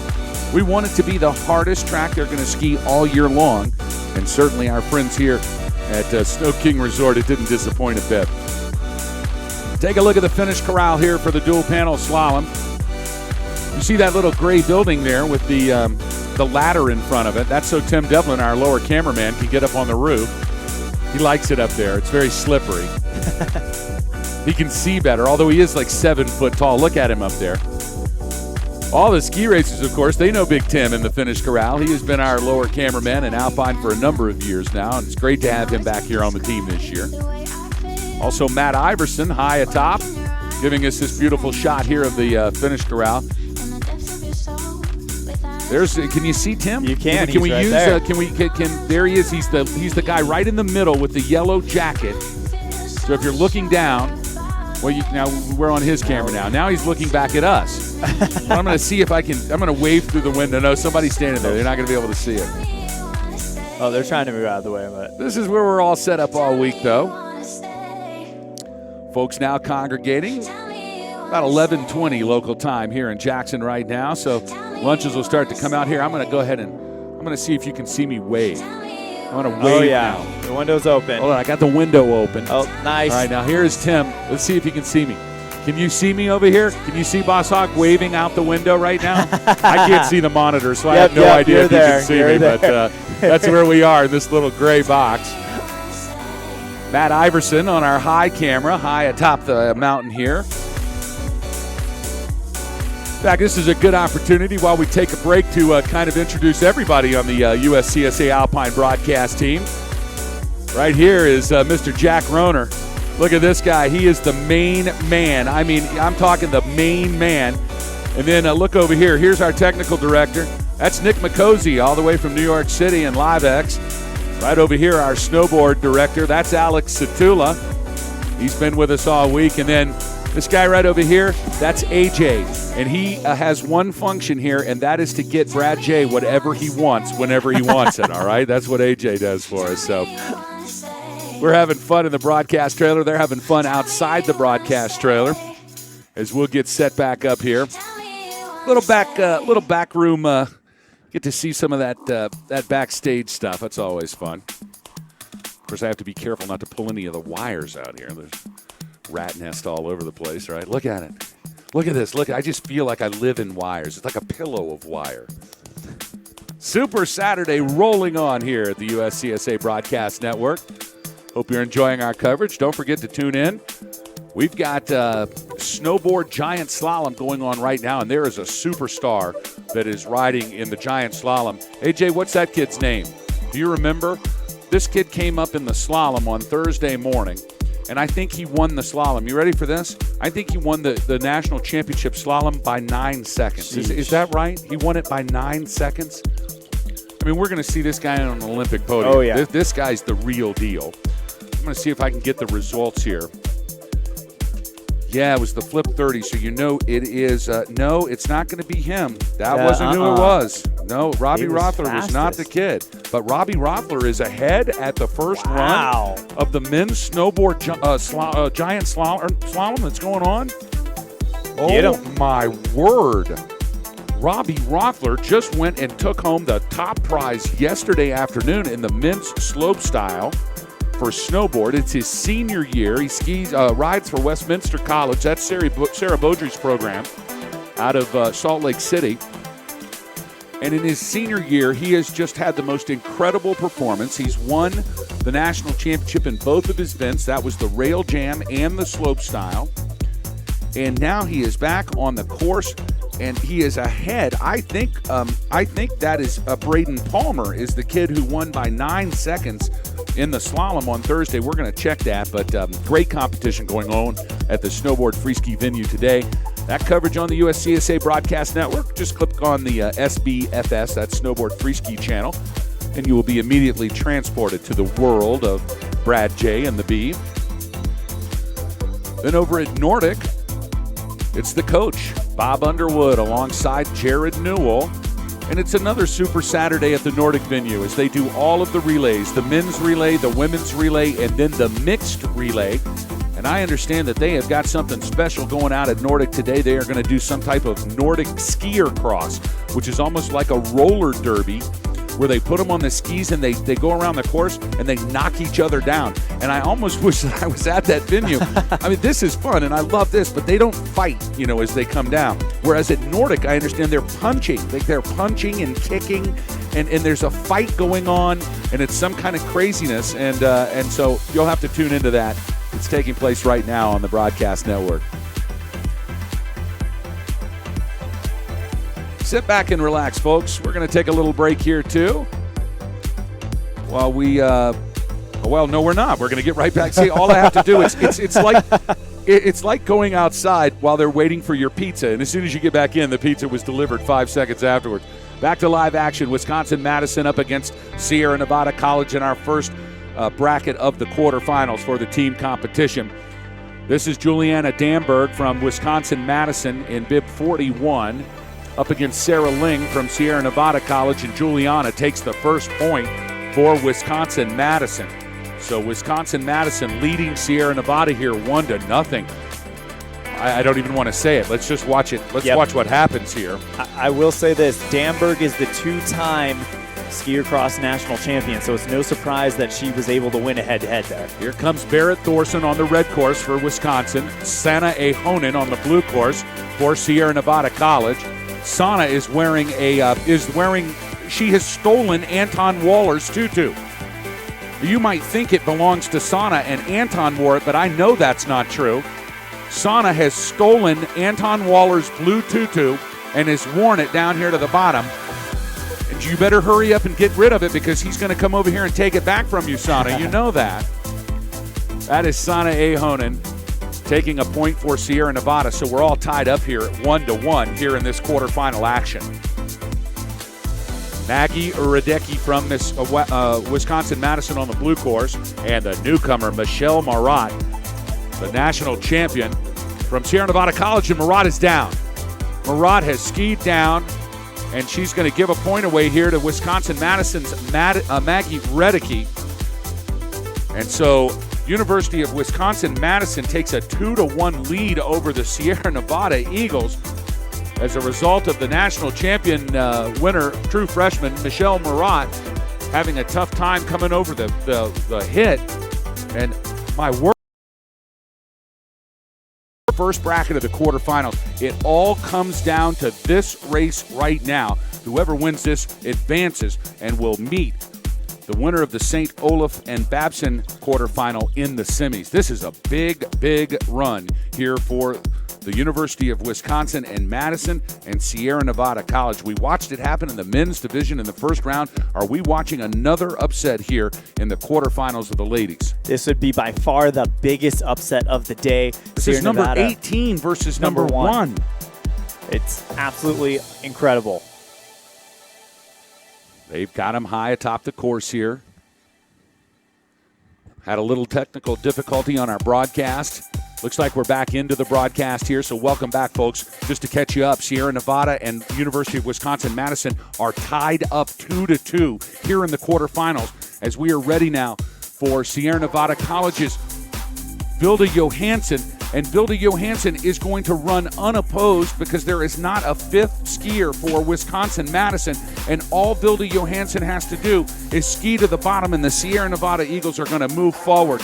Oh, it was so close for the Wisconsin-Madison ladies. They almost had it, but they only had 4 racers, and now they've got to go up against an empty heat, and the Eagles from Sierra Nevada are going to move forward. The fact that they pushed the Eagles this far is just a testament to their coaching, their team, and just a great season by the Badgers out of Madison. So congratulations, a great performance here for the University of Wisconsin-Madison. Not quite enough to overtake the Eagles from Sierra Nevada College.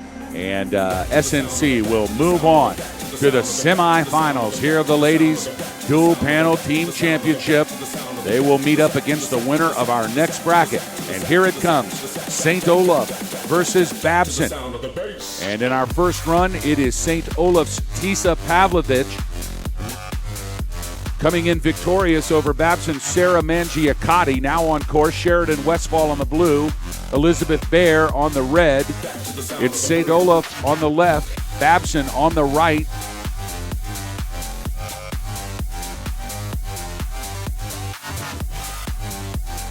And here they come.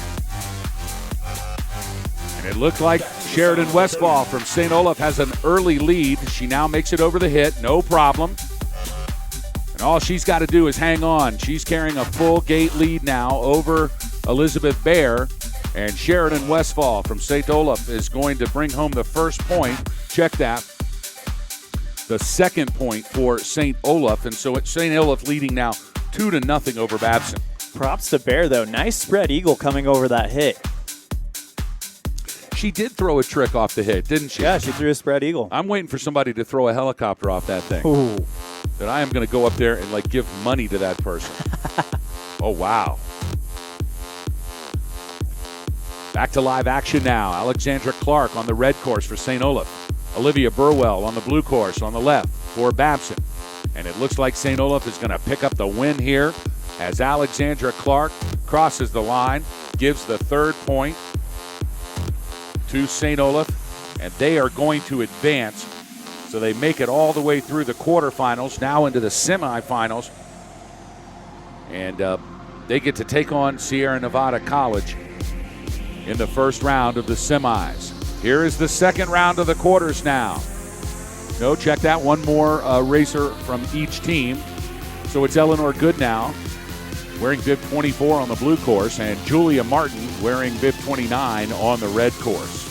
You can just see it in their eyes. The St. Olaf team definitely came in here with a goal in mind, and that is get a podium in the team slalom.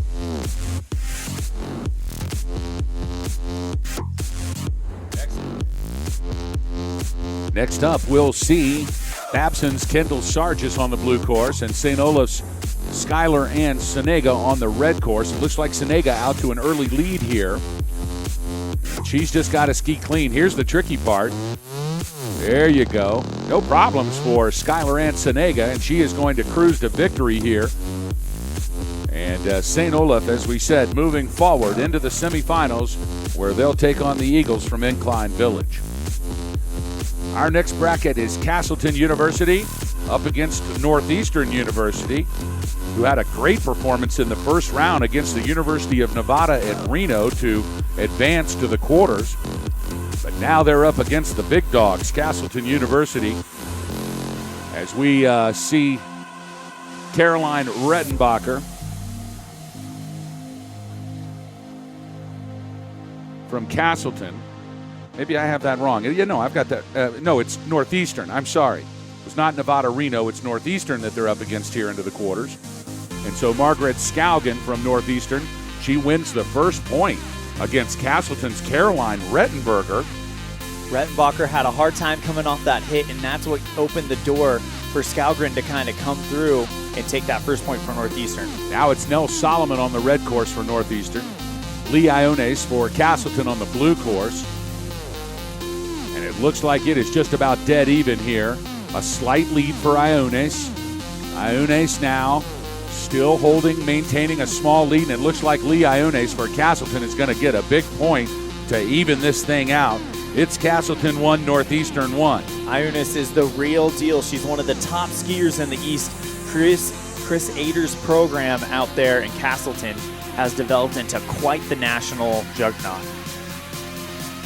And now it's Elise Steinen from Northeastern down, and Kirsten Kruk from Castleton still on course.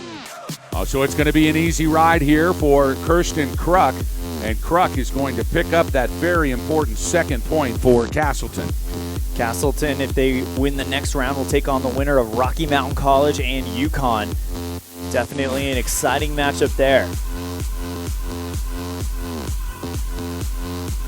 Elise Steinen from Northeastern University has now come down and is in the finish corral, and now it's Lena Zulny from Castleton wearing bib 9 on the blue course. Olivia Mater from Northeastern University wearing bib 39 on the red course, and here they come. It looks like that Zulny has an early lead. Zulny looks really, really good. Nice tight line to the gates, directing that turn from the toes like what we've been talking about all week. And Zulny's got a rocket ride going down here on the lower half of this course. That is a quick time, and getting it done for Castleton. It's Lena Zulny, and she will give Castleton that third and important point, and they will advance to the semifinals. It's just no easy competition now. I mean, they've got to go up against the winner of this next round, Rocky Mountain College and UConn. And then they get St. Olaf or Sierra Nevada College, depending on how the results turn out there. But the good news for Castleton is they will do battle for a podium spot later on this afternoon. Casey Ross now from Northeastern on the blue course. Lynn Yangimo from Castleton on the red course. And look at those wonderful ladies. They are loving Super Saturday here at Jackson Hole. Are you guys having fun out here, by the way? Is this pretty good for you guys? All right, it looks good. Elise Deenan in our shot there. Good to see her okay after that spill she took in the course. So she's all right. Are you okay, Elise? Is everything all right? Yeah. Okay, good. All right. That's all we needed was a thumbs up. That smile tells you enough, though. Casey Ross and Lynn Yangimo at the top now. Getting a little bit of a course hold, and we'll have them come down momentarily. The battling Elise Bears. Steinen there from Northeastern. There she is. Nell Solomon, her teammate, she's there as well. That's Margaret Skaugen. She's with the crew as well. That's the whole team right there. And now we're out to the top and underway. Lynn Yangimo from Castleton on the red course, but she is close tight in with Casey Ross from Northeastern. Ross with a good jump. A slight lead here for Yangimo, and Yangimo's going to take this thing for Castleton. And Lynn Yangimo with another point for Castleton. A great 2019 USCSA Nationals for Lynn. Always great to see her here. She is this ain't her first rodeo, that's for sure. Super Saturday rolling on here in beautiful Jackson Hole, Wyoming, all part of the USCSA broadcast coverage. Glad you're with us on the network. We've we've got great semifinal and final action coming up next. You know it's a big day when the door opens and you see El Presidente in the house. We'll be with him shortly. Meanwhile, back to live action. UConn and RMC, they fight it out now here in this last bracket of the semifinals. And in the first run, Julian Sherpa from UConn beats Emily Aga from Rocky Mountain College. And the Huskies are up to a 1-0 start here against the Battling Bears from Billings. That's what you have to do. You have to capture the momentum and make sure it happens. But it looks like right now Emmeline Lafarge is about to take that right back for the Battling Bears. So nice to see Emmeline Lafarge here. Lafarge just was the real deal all year long. She got here to nationals, and boy, it was just the most competitive nationals we have seen in the ladies Alpine division. But Emmeline Lafarge picks up a point for Rocky Mountain College up against Sydney Murner from UConn, and that's going to even things out here. We are all knotted up in ones in the quarterfinal matchup between Rocky Mountain and the University of Connecticut.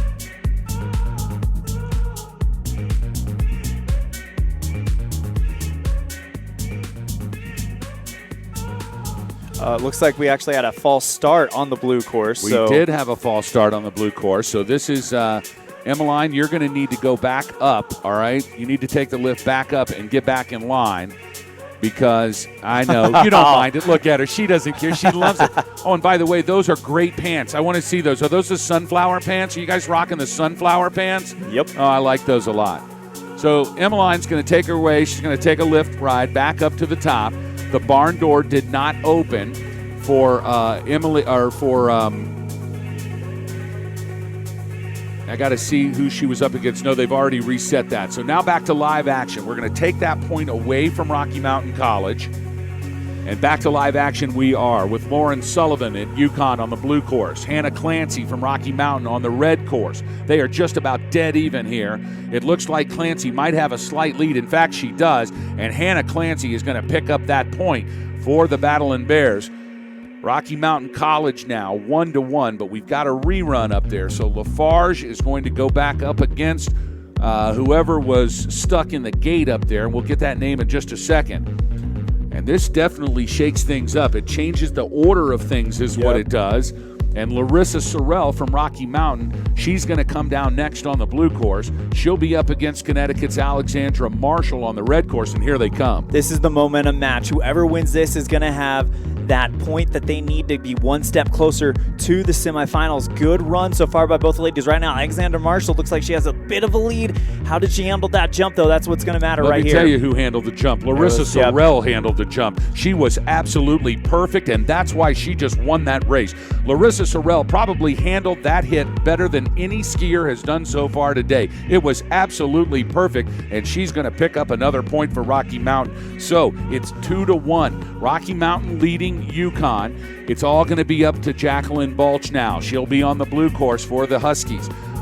Corinna Bracey for the Battling Bears on the red course, and here they come.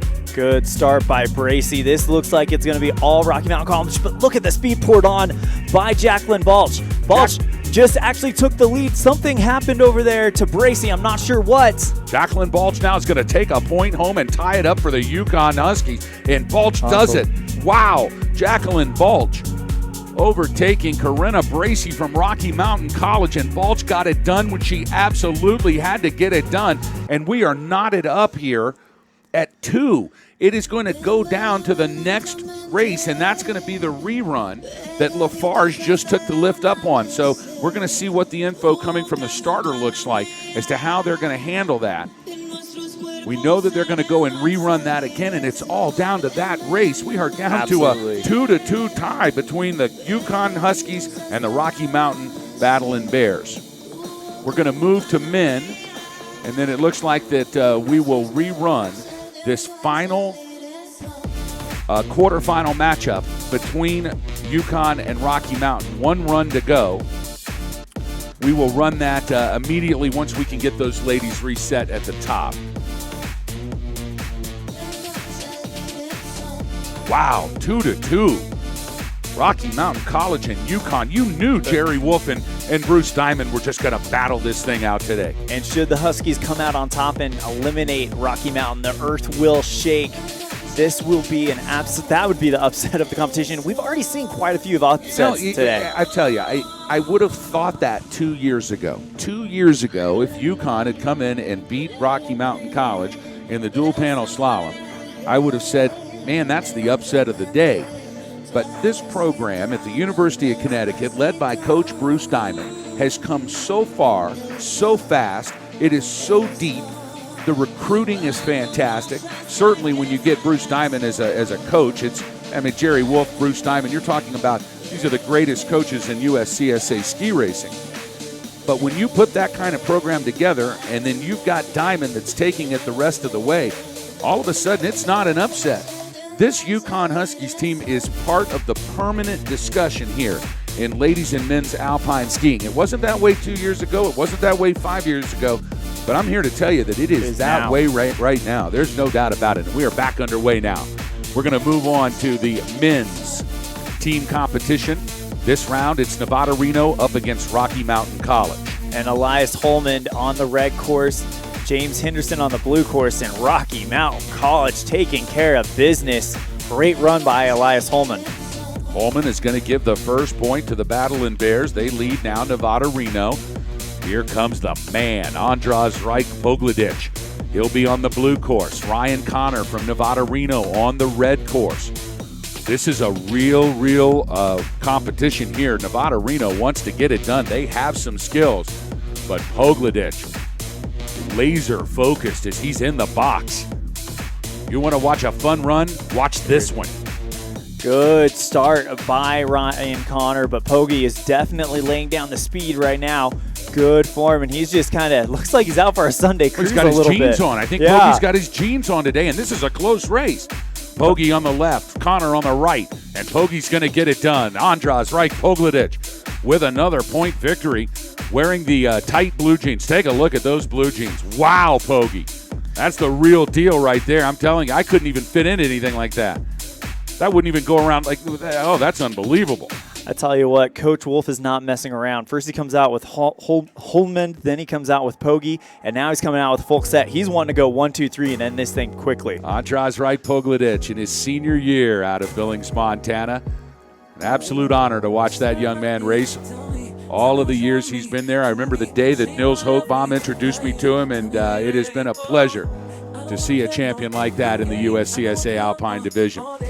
Now, Eston Falkset from Rocky Mountain on the red course. Reed Lambris from Nevada Reno. And Reed Lambris beats the speed demon Falkset from Rocky Mountain by 17 100ths. What a great performance from Nevada Reno's Reed Lambris. And it is 2-1 now. So they needed that point. Nevada Reno had to have it to stay alive. Sean McCormick now on the blue course. Joel Kadurka on the red course.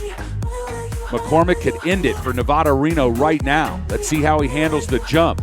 And no problem for Sean McCormick. This guy knows how to get it done in the dual panel slalom. He timed that jump absolutely perfectly. He knew all he had to do was get through that section clean and the show was over. And in fact it is, as Sean McCormick from Rocky Mountain College delivers the Battle Bears from Billings, the third point, and that sends the Rocky Mountain College into the semifinals as they defeat the University of Nevada Reno. We're not quite done yet. It looks like we got a few more racers at the top for both Rocky Mountain College and University of Nevada Reno. This is just for the fun now. Yeah. The points are already done, but now we're going to have fun. Oscar Dahlman, the new recruit for Rocky Mountain, up against Mikael Proper from Nevada Reno. Proper, the skier cross champion here earlier this week, so he's already got a national title in his back pocket. But he is cranking down this run. He wants to show you who's boss, and that's what skier cross looks like, folks. If you've never had a chance to see skier cross, you need to make your way to a national championship where you can watch a man like Mikael Proper show you how it's done. And so there is the University of Nevada Reno all together, and it is great to see these young men bringing the heat here at the 2019 USCSA National Championships. We're going to move on to the next bracket. This is the big one. Castleton University against Washington State University. You're talking about Castleton seeded number 4, Washington State seeded number 12. And They're going to bring it on. They're going to put the big man right up front. Washington State's Kai Yamamoto on the blue course. Castleton's Logan Mackey on the red course as they are locked and loaded and ready to come down in this battle. Winner of this gets the Battling Bears from Billings, but how about the Washington Cougars? As you mentioned earlier, ranked number 12th. They won the Ski Cross National Championship at their first USCSA National Championships as a team. Kai Yamamoto set Lake Placid on fire last year, and here we're off. Quick start for Logan Mackey now with a slight lead, but Yamamoto has just gobbled it right up. Now Yamamoto off the hit. And boy, I'll tell you what, Logan Mackey just nailed that hit. And Logan Mackey clipped the gate, and Kai Yamamoto is going to take the victory. Let's hope that Logan is okay. He took a nasty fall here. Look at this. At the bottom. It's a full yard sale for, and look at Yamamoto now. First concern he has.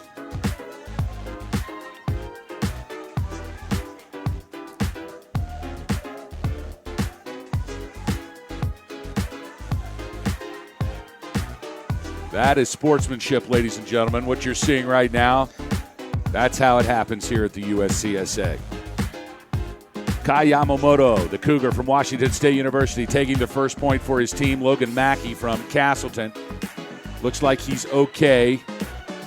He's unbuckling the boots now, and he's probably going to have a nice big bruise and a sore knee, but Yamamoto brings the first point home for the Cougars.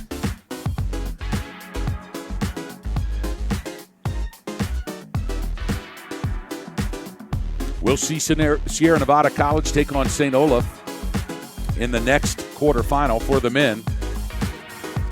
And then it's Michigan in an unbelievable upset of the University of Connecticut in the first round. The Wolverines taking on Northeastern. We are in the round of 8, folks, here in the men's team championship. We're going to stay on hold. We need to clean the finish line up a little bit. As Logan Mackey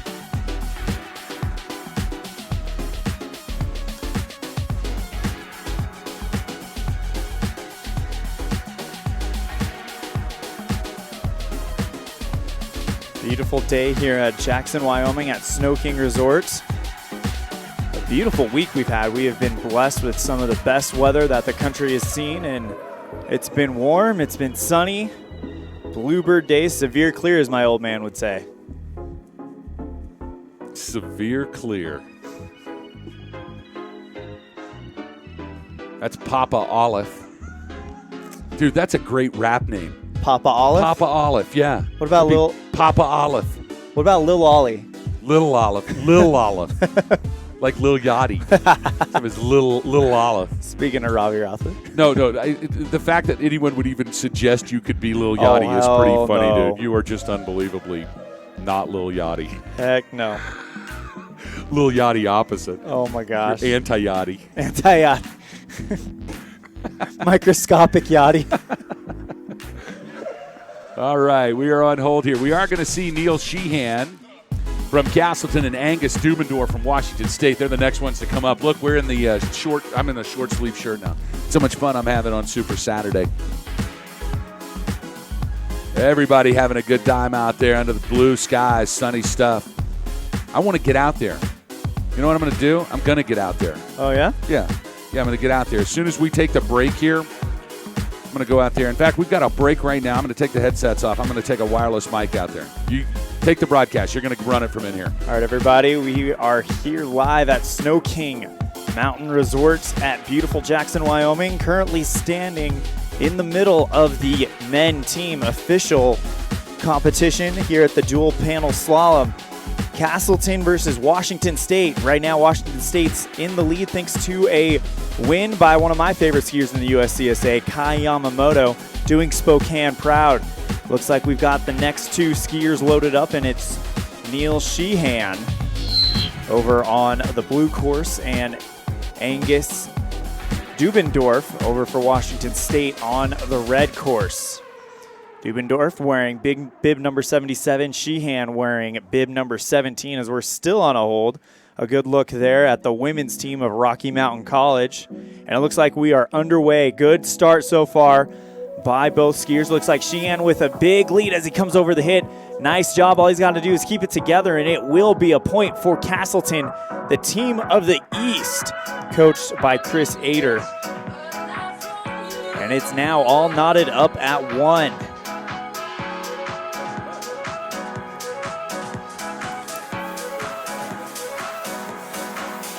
Loaded at the top on the red course for Castleton, we have Cameron Heald. For the blue course for Washington State University, Reed Reininger. We're all knotted up at 1. First 1 to 3 wins it. Castleton beat the United States Military Academy 3-0 earlier, and Washington State upset Clarkson University 3-0, and we are underway. Good start so far by Cameron Heald of Castleton, but catching him is Reed Reininger coming over the hit. This is going to be a close race. It looks like it's going to be Heald from Castleton as they come into the final gate, and Heald gets point number 2 for Castleton, and it's one more point for Castleton before they will be taking on Rocky Mountain College in the dual panel slalom. Elin, I'm out of here right now. I got the wireless microphone. I'm here. You got me? Oh, hold on. All right. You got me on this camera? We got you. All right. Who's coming down next? Next up, we've got Anton Smith of Castleton. We're gonna grab Anton Smith as soon as he gets down here. I'm gonna talk to him. He's gonna be on the blue course, and Spencer Barclay from Washington State University on the red course. It's all down to Spencer to try to keep Washington State's hopes alive. Looks like we've got a short hold. They're setting up that blue gate, the second blue gate. Boss, tell us about the weather out there. It looks absolutely gorgeous. Brother, I'm sitting out of here in a t-shirt. Are you kidding me? It's just wonderful out here. How's everybody doing? You guys having fun on Super Saturday? Oh, yeah. Got a little bit of a course hold, and it looks like I'm at the maximum distance for the Chinese microphone here. It's made in China. You know that, right? If we'd bought the American one, I could have been at the top of the hill right now talking on this thing. I got to stay right in here with you. Super Saturday rolling on here in beautiful Jackson Hole, Wyoming. Glad you're with us. I'm out here on the snow. Elin is in the little warm box right there.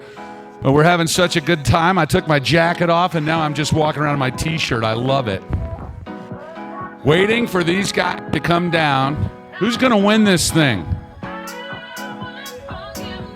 I got a Castleton out here. Oh, thank you so much. This is so beautiful. She gives me a chocolate chip cookie.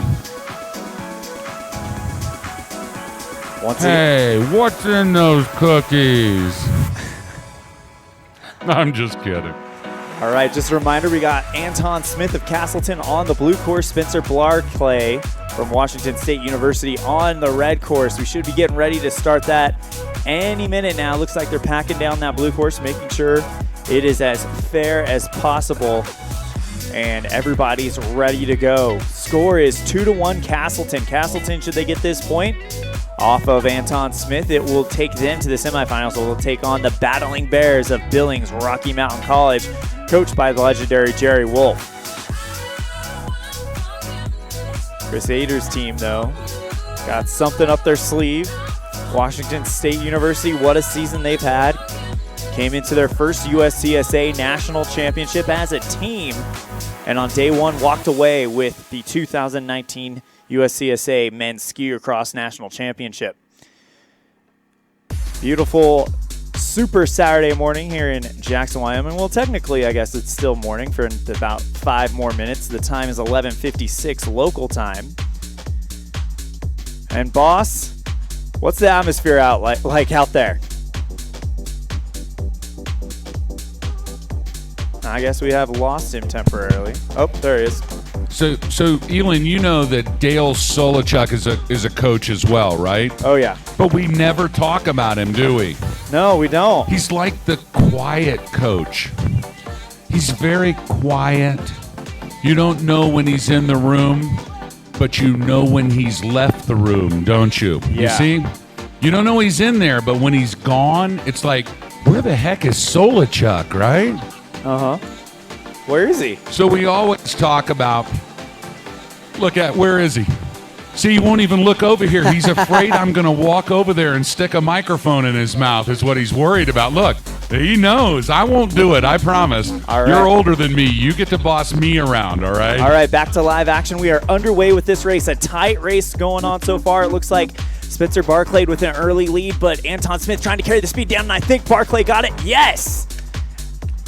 Barclay gives Washington State point number 2, and we are down to a 5th and final race. It's all tied up at 2. Wow. And it looks like Paul Reckberger, though, will be running solo on the red course to give Castleton that 5th point. The senior, the legend out of Castleton, will be sending Castleton to the semifinals to take on Rocky Mountain College. And here he is, Paul Reckberger, the 2018 USCSA Slalom national champion, bronze medalist just 24 hours ago. As he comes into the finish, the legendary senior gets one more run at least.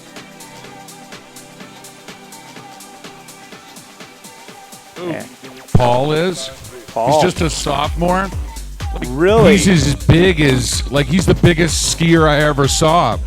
Let's get a word with him, boss. Yeah, I'm going to talk to him right now. Come here, Reckberger. Brother, tell me how that went there. What is that run like? Hold on, we're going to turn around so I can see you over here. Here, ski backwards just a little bit. There you go, right there. We're going to sit around, so this camera right here. Look, he can't breathe. Listen to what he just said. He said, hey, boss, don't ask me a question yet because I got to catch my breath. Go ahead. I'm going to give you 3 seconds. Now, you know, pro skiers have to do this. They stick the microphone right in their mouth as soon as they're done. You know what I'm saying? Tell me what's going on there. Is that a fun run? Yeah, it is.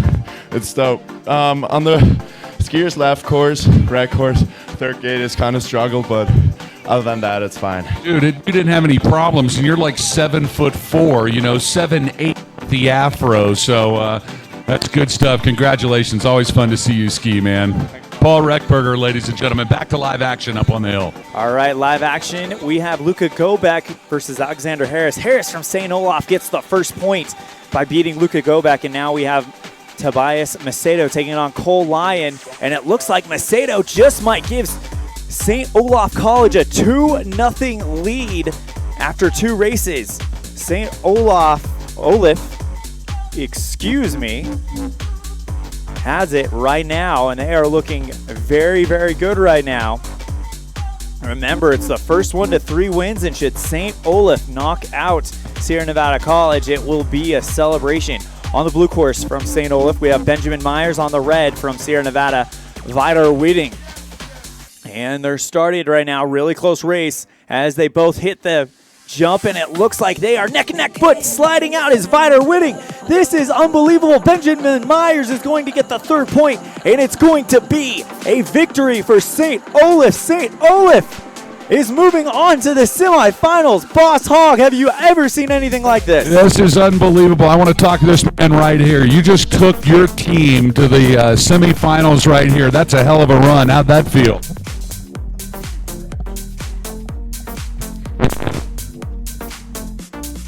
China.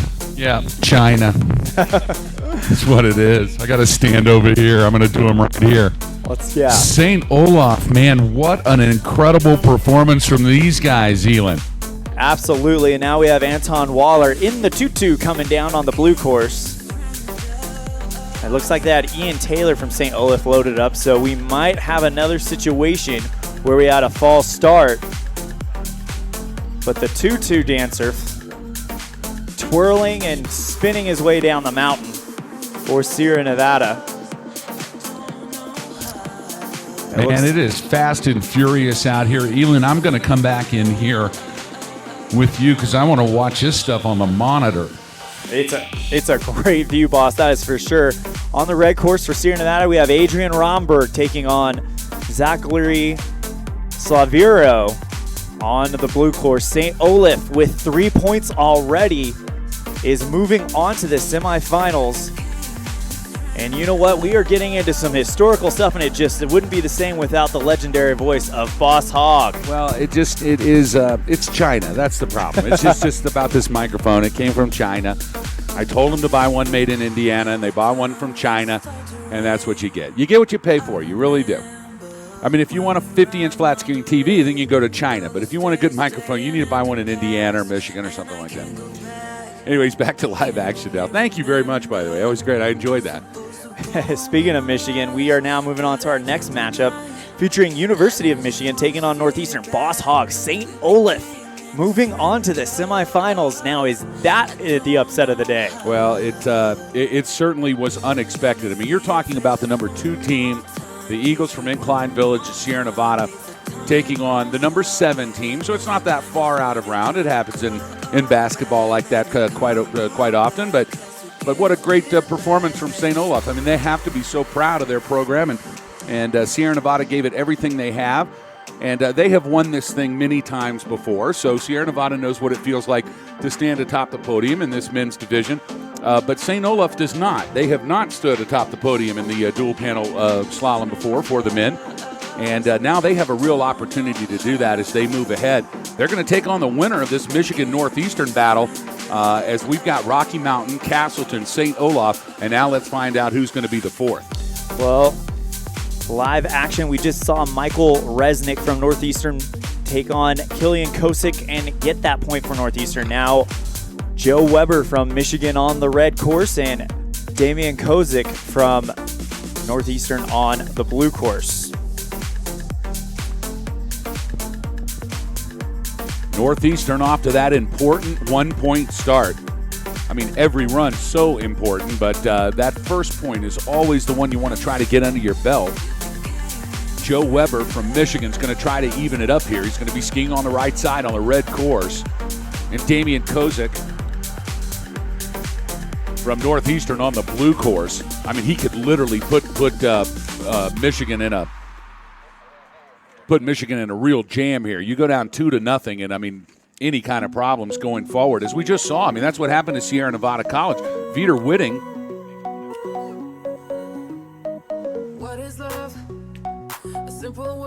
Vitor Whitting came off the hit and tried to set the edge, and he was going 135 miles an hour, and it shot him out of the course like a rocket, and that's the end of the day. So it's just like that. It can happen that fast. Northeastern now with a 1-point lead over the University of Michigan. But Joe Weber is up there, and he wants to change all of that. By the way, after this round, we're going to take that last seed of the Rocky Yukon Ladies Division. You remember, we had a rerun. There was a false start. Emmeline Lafarge had to go back up to the top, and they're going to run it, and it is tied 2-2. And that's going to be about, it's going to happen right after this round. We're going to take a hold, and then we're going to get to that. So stay tuned. We're going to go clean up the quarterfinals for the ladies, and it's going to determine who moves into the semifinals. And that's going to be a great race, too. And the winner of that race will take on Castleton in the semifinals for the ladies. I'll tell you what, boss, we have a crazy talented team competition in the women's division. You have Sierra Nevada in there. You have St. Olaf in there. I wonder if we could see it's a rematch of that boys competition. I wonder if we get similar results there, boss. Castleton will take on the winner of this one race to decide between Yukon and Rocky Mountain College. Jerry Wolf, Bruce Diamond, Emmeline Lafarge, all the stars out for that one race. Let's go ahead and recap the women's individual semifinals. We have Heather Abate from University of Colorado Boulder taking on Daniel Dolan from University of Puget Sound. And then Mackenzie Bremmel from University of Minnesota Twin Cities taking on Caroline Bonin out of Clarkson University. And then, of course, in the men's individual, you have RJ McLennan out of University of Colorado Boulder taking on Boomer Viore from University of Idaho. Then Travis Glenn from Colorado Mesa University will take on Nils Kingston out of University of Rochester, I believe.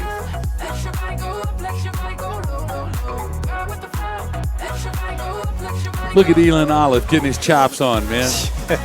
Getting it on, baby. I love it. Feels good. It's what we do. We teach.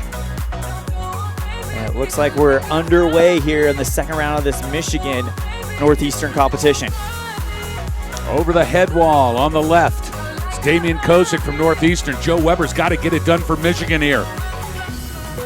And sure enough, Damian Kosick from Northeastern University puts that all-important second point on the board And it looks like Northeastern now leading the Wolverines from the University of Michigan 2-0. So no room for error for the Wolverines right now. Nicholas Weber is going to have to get it done against Peter Sugar. And as we saw in the last time, it was Peter Sugar who had to get it done for the university, for Northeastern University. He's the one that kind of switched the momentum in their. Look at the semifinal, Rocky Mountain College and Castleton, two big names. Then you've got St. Olaf and Northeastern, two names that kind of get lost in that.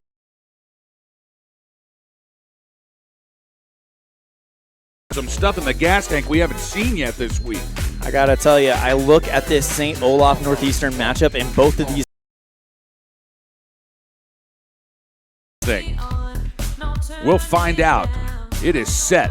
The semifinals in the men's team competition here in the dual panel. Rocky Mountain taking on Castleton. St. Olaf taking on Northeastern University. As we are now going to move to that Rocky Mountain College and the University of Connecticut. Now, Lafarge on the left, Murner on the right. Murner had to struggle a little bit at the top. Here comes Lafarge, but Lafarge has gone wide. She's had to scrape a lot of speed. It's going to allow Murner to get back in the race. Now they're dead even. They're gate for gate. Who's going to win this thing? Emmeline Lafarge. Lafarge from Rocky Mountain College by 5/100ths of a second. She won by 5/100ths of a second. That's how close the Yukon McCuskies came to defeating Rocky Mountain College in this ladies competition. Unbelievable. Emmeline Lafarge with a rocket ride. She recovered. She was out of shape, and she was able to recover and put together a win by 5/100ths of a second. That's going to move the Battling Bears up into the semifinals. She wins over Heather Abadi from Colorado Boulder. So in the individual competition now, Heather Abadi from the University of Colorado at Boulder makes the finals. She is in the finals in the individual competition. Red on the right side, here they come. Bonin out of Clarkson, looking a little like she's behind the 8 ball a little bit, as it looks like Bremmel has the lead for Twin Cities, but off of that jump, it was a little squirrely for Bremmel. This could be Bonin's chance. And down the right side from Minnesota Twin Cities, it's Mackenzie Bremmel as Bonin skied out after the hit. And it opened the door for Mackenzie Bremmel and Minnesota Twin Cities. Mackenzie Bremmel has made the finals of the ladies dual panel slalom individual competition. And boy, what a big day that would be for Minnesota Twin Cities to watch Mackenzie Bremmel. And just as big for the University of Colorado at Boulder to watch Heather Abadi. So we're going to see Abadi and Bremmel battle it out. And the ladies' individual dual panel final, it is set. And stay tuned. We're going to bring it to you live here on the Broadcast Network. Wow. Shifting gears to the men's individual, RJ McLennan on the red course and Boomer Viore on the blue course. Looks like a really tight race here. Coming off the hit in the back seat was Boomer, but he's working his way forward. This is gate for gate. Who's it going to be? It is Boomer by 0.2 of a second. Boomer Viore out of University of Idaho going to the finals, boss. Wow. Boomer Viore making it count when it counts. That's what we just saw there. Yep. Been hanging around in the shadows all week long. Finished middle of the pack in the men's GS. Middle of the pack in the men's slalom. Nobody really paying attention. The only guy from the University of Idaho here. He's all by himself. Boomer Viore making his way to the finals of the men's dual panel. And it looks like joining him is going to be Nils Kingston as he gets that win over Travis Glenn out of Colorado Mesa. Now, the great thing for Boomer is that he is guaranteed to stand on the podium tonight. Win or lose, he's got it. Clearly, they both are. We got the final set. Boomer Viore from the University of Idaho. He'll take on Nils Kingston from the University of Rochester in the men's individual dual panel final. And it looks like St. Olaf's Tisa Pavlovich, wearing bib number 21, is going to deliver St. Olaf their first point against the Eagles from Sierra Nevada. Okay, now the question starts is what does Coach Mihaela Kosi have for that second race, and we're about to find out as soon as they load them in, and it looks like they're sending Sana Ahonen. Here is the superstar from Incline Village, Sana Ahonen, wearing bib number 2 on the blue course, up against St. Olaf's Sheridan Westfall on the right course. You mean bib number 22? It is bib number 22. She's dancing around up there in the start box. She is loose and ready to go. Let me tell you something. Sana Ahonen is in the start box right now, and she's got the blue tutu on, but I can tell you that she's got nothing but focus and fire. She wants to win this badly. And here they come. Ahonen on the right, left, Westfall on the right, and Westfall has gone down immediately. All it's going to take is a clean run here from Sana Ahonen from Sierra Nevada College, and she's going to put a point on the board, and Sana Ahonen is off course. She is off course. We're going to have to see if she made that gate. I think she did. We're going to have to check. She'll know if she made the gate or not. But she got shot off the course. Let's hope she's okay now. Sana Ahonen has come down from Sierra Nevada College. And we're going to have to see who they're going to give this to. She won across the line, but we're going to have to check the tape. Meanwhile, let's get back to live action. St. Olaf's Alexandra Clark on the blue course. Michelle Marat from Sierra Nevada on the red course, and here they come. Marat fell coming off of the hit last time. This time she's much more conservative and just kind of taking an easy stroll through here, picking up speed with every turn. What a close race here. It looks like Marat with a slight advantage, and indeed by 9/100ths of a second. Michelle Marat takes another point for Sierra Nevada College. That ties things up here at 1-1 because we don't really know. Well, you know what? It looks like we have official here. Sana Ahonen from Sierra Nevada College. She made the gates, and so that is going to be 2 points for Sierra Nevada and 1 point for St. Olaf. So it's all up to Eleanor Goodnow from St. Olaf on bib 24 on the red course.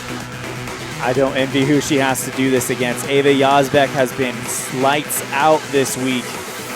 Although it looks like Goodnow got a really good start. Yazbek looks like she's playing from behind, but she's closing that gap pretty quickly. Here they come over the head, and over the head it is Eleanor Goodnow, is not able to negotiate it. No problem for Ava Yazbek, and Yazbek is going to get it done for the Eagles from Sierra Nevada College. That's going to give them their 3rd point here against St. Olaf. And again, once again, as it should be no surprise, we see this just about every single year. Somehow, some way, the Eagles are able to put it together and advance their way into the finals, and they've done it again this year. The ladies' finals first half is set. It will be the Sierra Nevada Eagles. The Eagles definitely the most dominating team in the women's division. They won 4 of the 6 individual medals this year. Now Skylar Ann Senega from St. Olaf on the red course. Vilda Johansson from Sierra Nevada on the blue course. And a impressive run here from Senega. And Senega is going to pick up that point for St. Olaf. It really boiled down to Sana Ahonen. Yep. They both skied off the course. They both went on a wild ride, but Ahonen was able to hang on. She made the gate and finishes the race ahead of Sheridan Westfall, and that really was the point that they needed. That was the one that took them over the top, and the first half of our ladies' final is set. It is the Sierra Nevada College Eagles. Now we're on to the next bracket in the semifinals. Northeastern University taking on Rocky Mountain College. That's who we'll see next. Northeastern with an incredible upset over Castleton in the previous round. And it looks like we are going to wait for the racers here at the top because we're moving quickly and we got to recycle them off the lift. So we've got a chance to, well, you know what we have a chance to do? We have a chance to take a commercial break here. Check in with some of our sponsors. Folks, thanks for joining us here. It's the dual panel slalom on Super Saturday on the USCSA Broadcast Network. Boss Hogg and Elin Olive on the call for you. We are getting down to the nitty-gritty here. The finals of both the individual competitions are set. And we're going to check them out right after we return. Stay tuned, folks. We'll be back right after this.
and it looks like that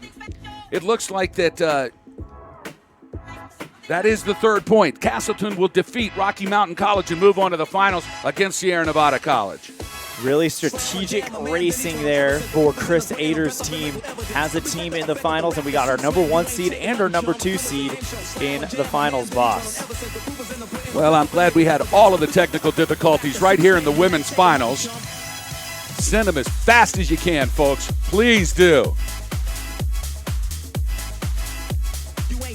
Corinna Bracey from Rocky Mountain now up against Castleton's Lynn Yangimo.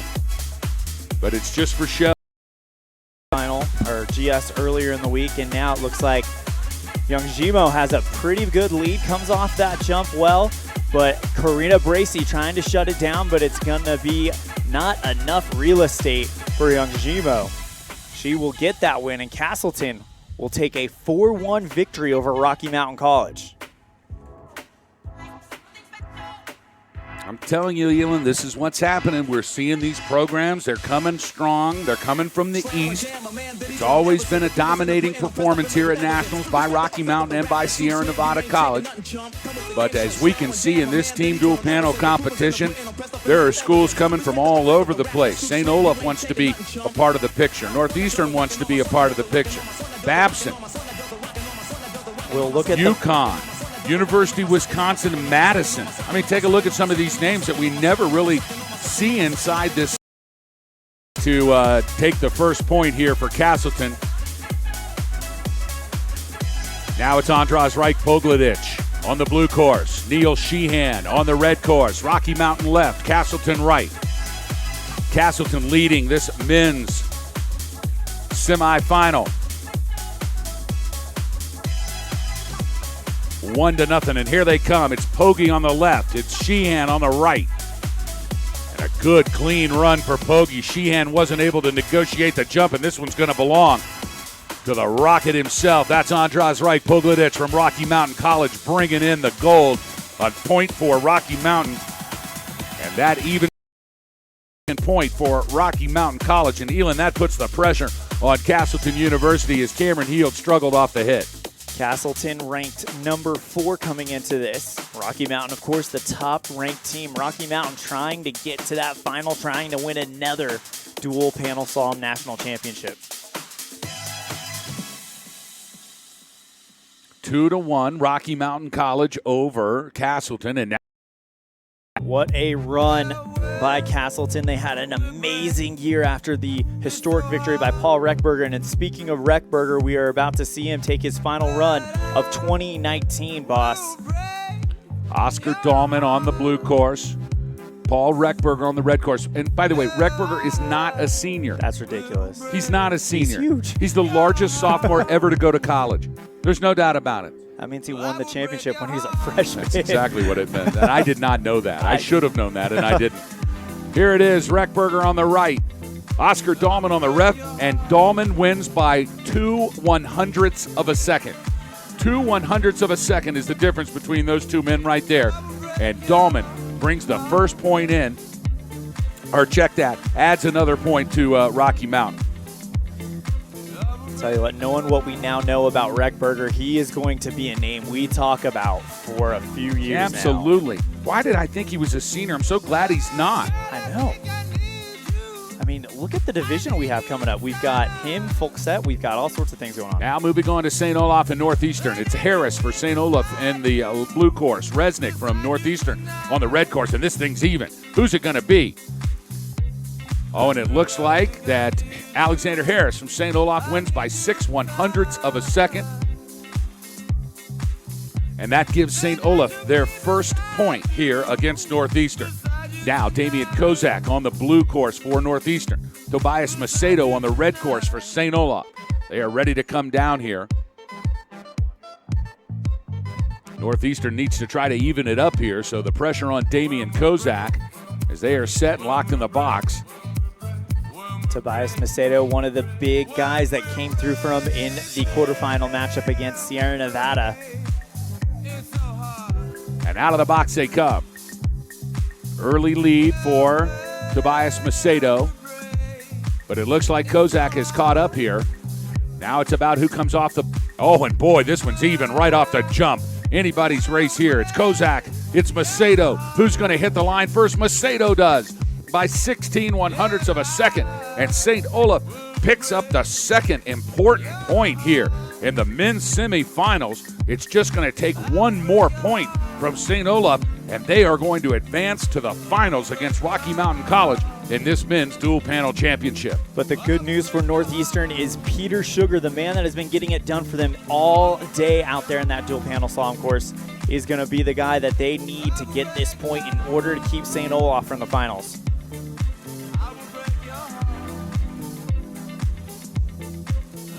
Benjamin Myers on the left. Looks like something's happened here. We're checking it out high atop the course. Somebody got into the course or the gate. We're going to have to take a look and see what happened. We are set to bring you Benjamin Myers on the blue course from St. Olaf. Peter Sugar from Northeastern on the red course. There was a false start. They're going to reset the athletes right now.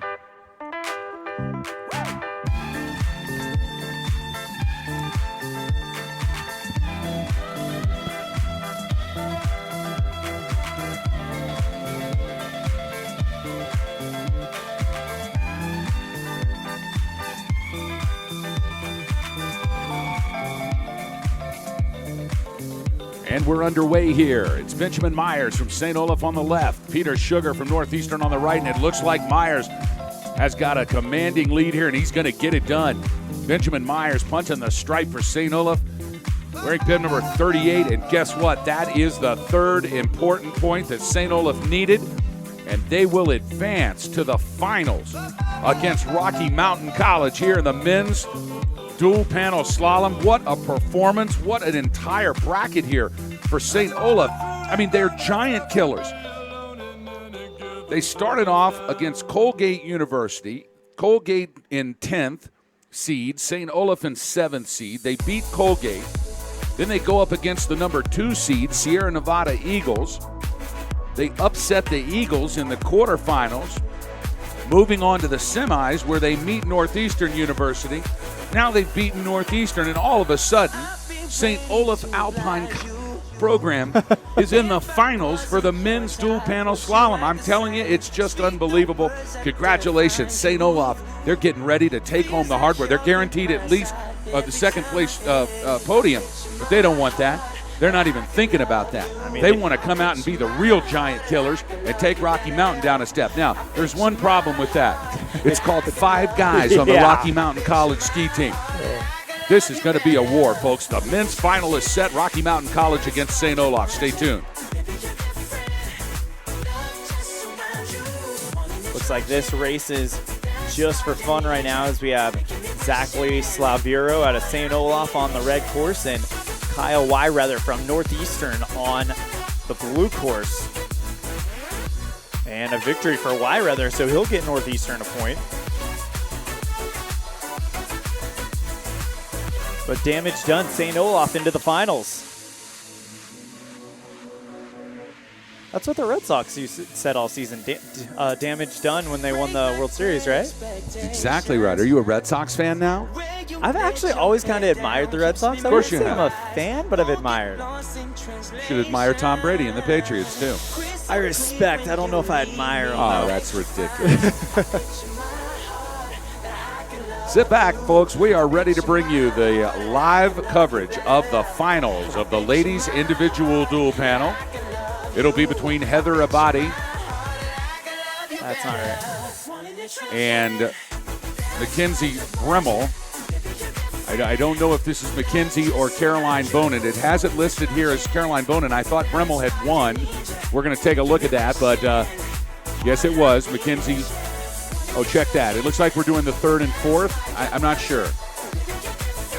Yeah, just don't know. Okay, so I just want to check with timing before we send down any of the other racers. We had Mackenzie Bremmel and Caroline Bonin in the semifinals, and we had Bremmel winning that race.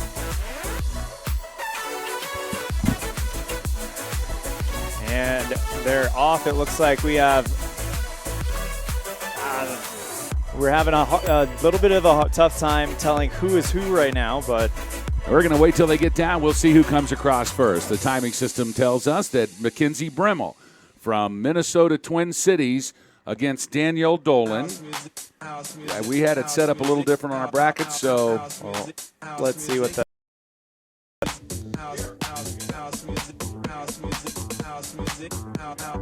All right, it looks like we're going to move on to the men's. And it's going to be RJ McLennan versus Travis Glenn for the consolation. So this is the men's. RJ McLennan on the red course out of University of Colorado Boulder, and Travis Glenn out of Colorado Mesa University. So Colorado matchup for the bronze.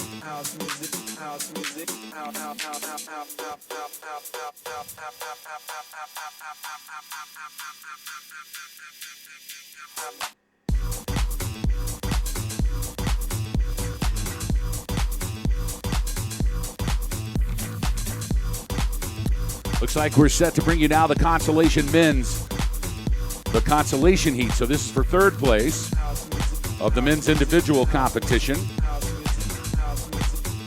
It's going to be Travis Glenn and RJ McLennan. McLennan on the red course, Glenn on the blue course, and here they come.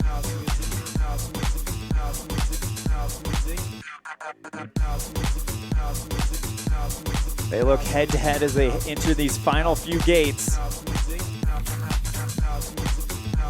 What a great finish for Travis Glenn from Colorado Mesa University. Glenn winning by 11 100ths of a second. So our consolation heat goes to Travis Glenn from Colorado Mesa University.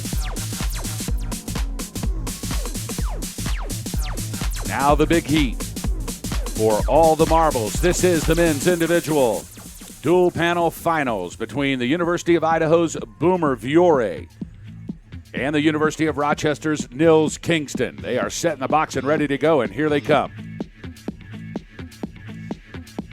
Viore over on the red course, Kingston over on the left course. It's Rochester versus Idaho.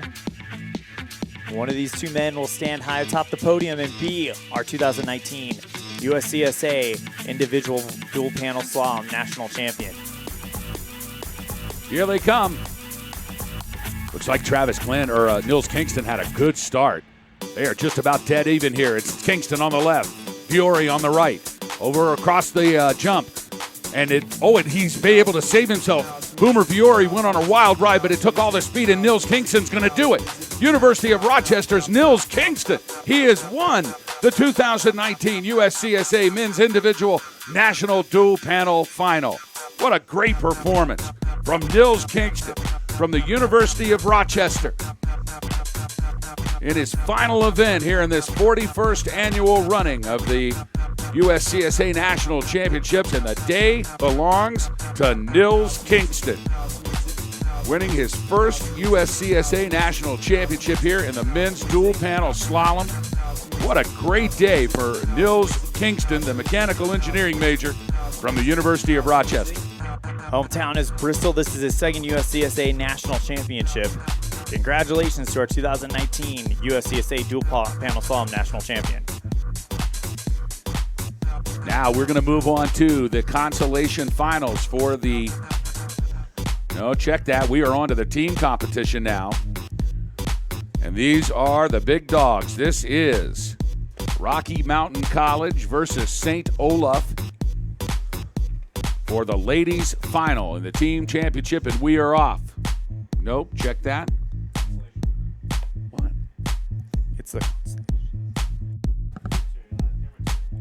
Tisa Pavlovich, bib 21 on the left. Emily Aga, bib 16 on the right. Is this our rerun here? No, I believe this is the consolation for the team. Okay, very good.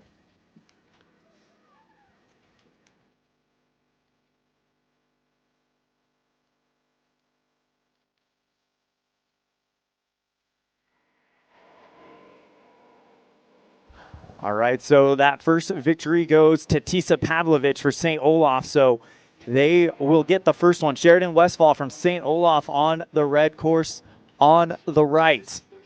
Now you have Emmeline Lafarge over in bib number 17 on the blue course on the left. Good start by Sheridan Westfall.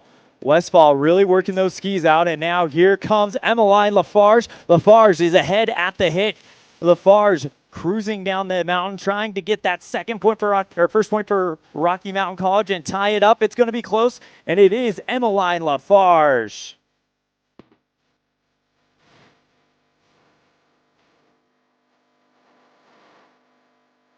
Our next matchup will feature Hannah Clancy of Rocky Mountain College on the red course and Alexandra Clark from St. Olaf College on the blue course.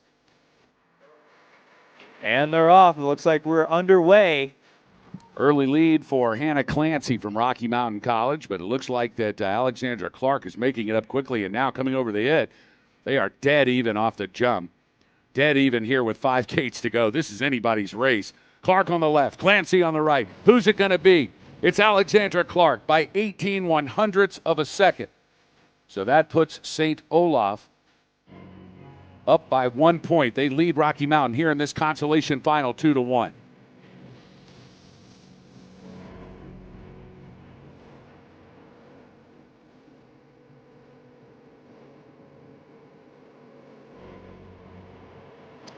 Next up, we'll see Larissa Sorrell from Rocky Mountain on the blue. Eleanor Goodnow from St. Olaf on the red. And here they come. And a tough top for Eleanor Goodnow. She had to scrape a lot of speed now. She's back on course. Looks like Larissa Sorrell from Rocky Mountain with a slight lead here into the bottom section. 3 gates to go. And Sorrell is going to grab a point for Rocky Mountain College. That's going to tie it up. It's knotted here in the consolation final. St. Olaf 2, Rocky Mountain 2. The next one wins the consolation final in 3rd place on the podium tonight for the ladies dual panel slalom championship. Corinna Bracey, Skylar Ann Senega, their next 2 racers. Bracey on the left, Senega on the right, and here they come. Really good start by Ann Senega. This is for all the marbles right here. 5 gates to go now. It looks like Corinna Bracey's got a slight lead here. Senega trying to catch up, but there's just not enough time left. And this one's going to go to Rocky Mountain College's Corinna Bracey. And Bracey brings it home for the Battling Bears from Billings, Montana. They will take home the 3rd place prize today. They'll be on the podium. And congratulations to Jerry Wolf's Rocky Mountain College, our 3rd place finishers here in the ladies dual panel slalom.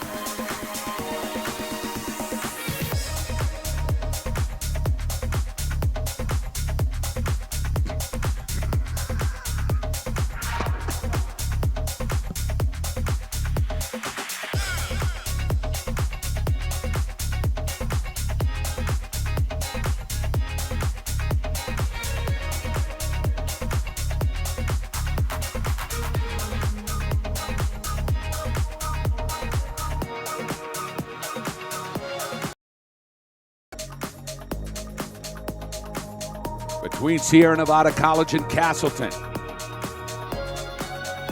Caroline Rettenbacher on the Rettenbacher off to a early start. Ling had a slow start coming out of the box. It's just going to take a clean run here from Caroline Rettenbacher wearing bib number 6. And she's going to get it done for Castleton University, delivering Castleton their first point here in this women's final.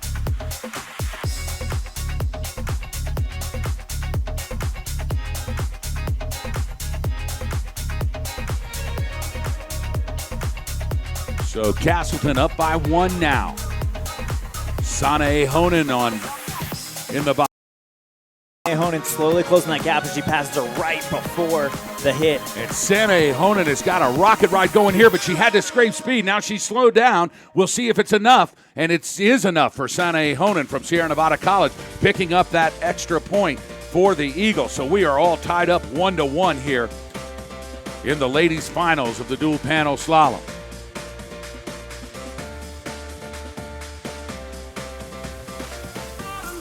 On the red course, we have Michelle Marat, and on the blue course, we have Kristen Kruk from Castleton.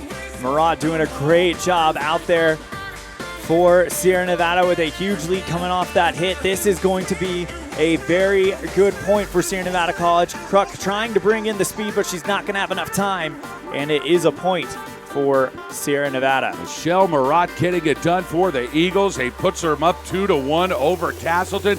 Now it's all down to Lena Solney. Solney from Castleton on the red course. She'll need to win against Ava Yazbek on the blue course. It is all down to this run for the Eagles from Incline Village. And out to a quick start, it's Lena Zolny. Zolny's got the first half lead. Let's see what happens over the hit. It's all determined right here as they are just about dead even. No problems for Ava Yazbek, and Yazbek now pouring it on. Yazbek's got a half a gate lead. Yazbek's going to get it done, and then she's going to win it for the Sierra Nevada Eagles. Sierra Nevada College, Ava Yazbek. She comes down and gives Sierra Nevada their third and final point, and Elin Olive, the Eagles from Incline Village, are going to win this ladies' national championship in the dual panel slalom. Ava Yazbek in her final run as a USCSA competitor comes through for her college one more time, gives Sierra Nevada the third team championship. Now it's just all for the show as Vilda Johansson from Sierra Nevada on the blue course, Lynn Yangimo from Castleton on the red course. And Lynn doesn't care. She just wants to go as fast as she can and get a point, and she's going to do it. What a great competitor here. Lynn Yangimo from Castleton University getting it done for her teammates. That's a big smile and happy as can be right there. And you know the Castleton University ladies, they are going to stand in the second spot on the top of that podium tonight at the award ceremony, and they have got to be happy and proud about that. They have had a great national championships. Second at the GS earlier this week. They were podium in the slalom only 2 days ago, and now they will be second in the dual panel slalom. Congratulations to them.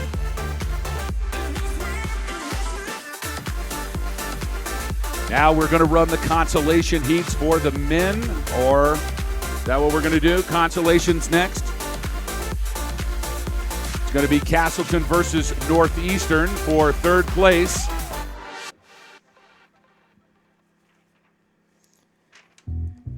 We'll start with Michael Resnick from Northeastern on the blue course. Logan Mackey on the red course for Castleton. This is for third place, the consolation finals for the men's team championship. It may be a consolation round, but both of these teams have proven they got the goods. Northeastern beat Hobart Williams Smith and University of Michigan in their bracket, and Castleton, of course, beat the United States Military Academy and Washington State University.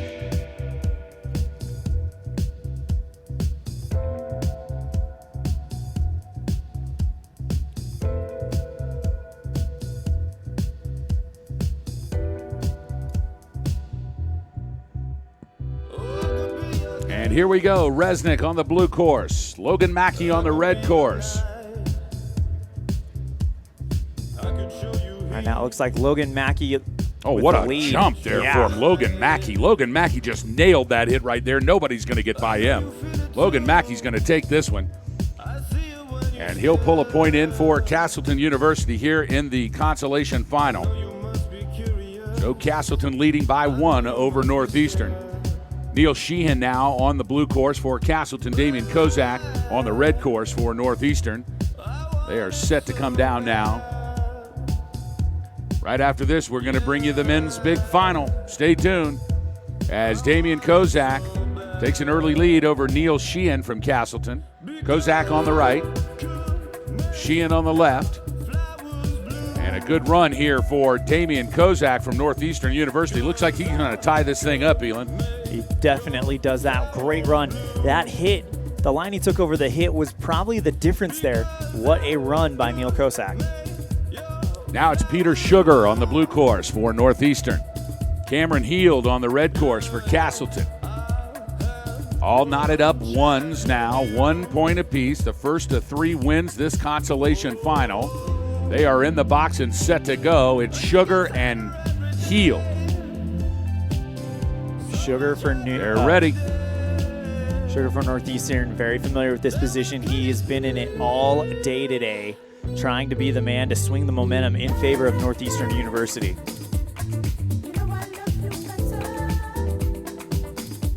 Peter Sugar now waiting to pop out of the box, and here they go. And looks like Heald got a good start. He's off to an early start now. Just about dead even. Sugar's able to catch up. Now they come over the hit. Oh, and Heald nailed the hit. They both actually did. This is a great race as they come to the bottom. Will it be Cameron Heald across the line first? Indeed it is. And getting another point for Castleton is Cam Heel. Wearing bib number 18, that's going to put Castleton up 2-1. Now the pressure on Northeastern. And it looks like it's going to be Charlie Denhart that's going to have to respond to that pressure. He's over there on the red course on the right. Anton Smith over on the blue course on the left for Castleton. Northeastern has got to pick this point up to keep and extend this consolation final in the men's dual panel slalom. Anton Smith, he wants to end it all right now, and here we go. Charlie Denhart, Anton Smith.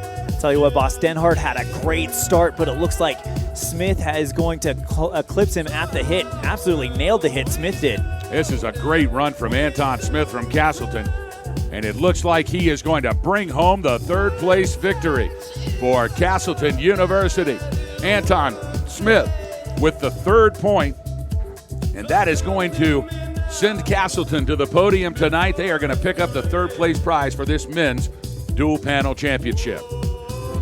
Congratulations to Castleton University. What a great performance all week long in the Alpine program from all of their ski racers, and now here in the dual panel final where they will take home third place. For the show, it's Kyle Weirether from Northeastern and Paul Reckberger from Castleton. Weirether and Reckberger. Reckberger just cranking down this course. He's a machine, huge. And he takes it away from Weirether, who had some trouble. They're about off the head.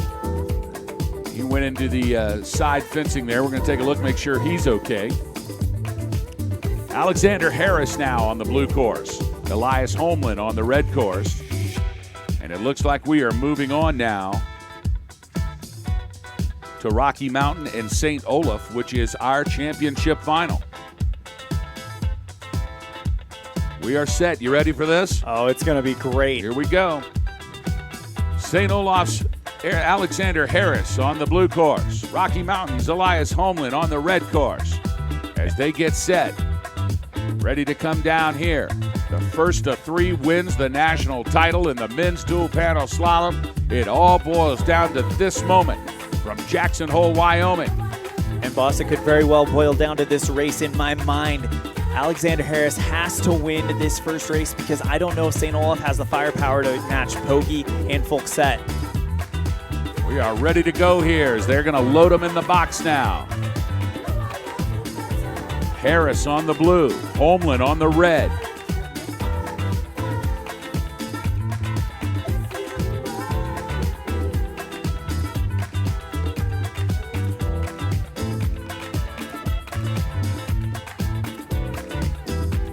They are locked and loaded, ready to explode, and here they come. Looks like a quick lead for Holman on the red course. And something's happened here to Alexander Harris.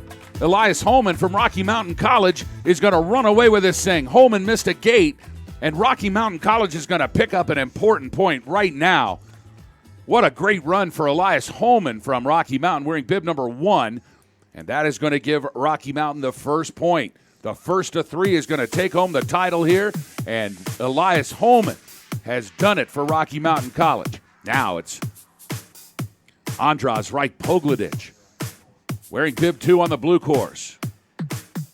Tobias Macedo wearing bib 37 on the red course. And here they come. I know it's not a must-win right now for St. Olaf, but when you have the firepower that Rocky Mountain has, you've got to grab every point you can. But when you have a guy like Pogge on the mountain right now, it's very, very difficult, and he's looking great. Pogledich just flew over the hit. This is just unbelievable from Andras Wright Pogledich. And Pogledich with an easy win for Rocky Mountain, picking up point number 2 as they are driving to a national championship here for the Battling Bears from Billings, Montana. And Pogledich just laid down the heat right there. My word.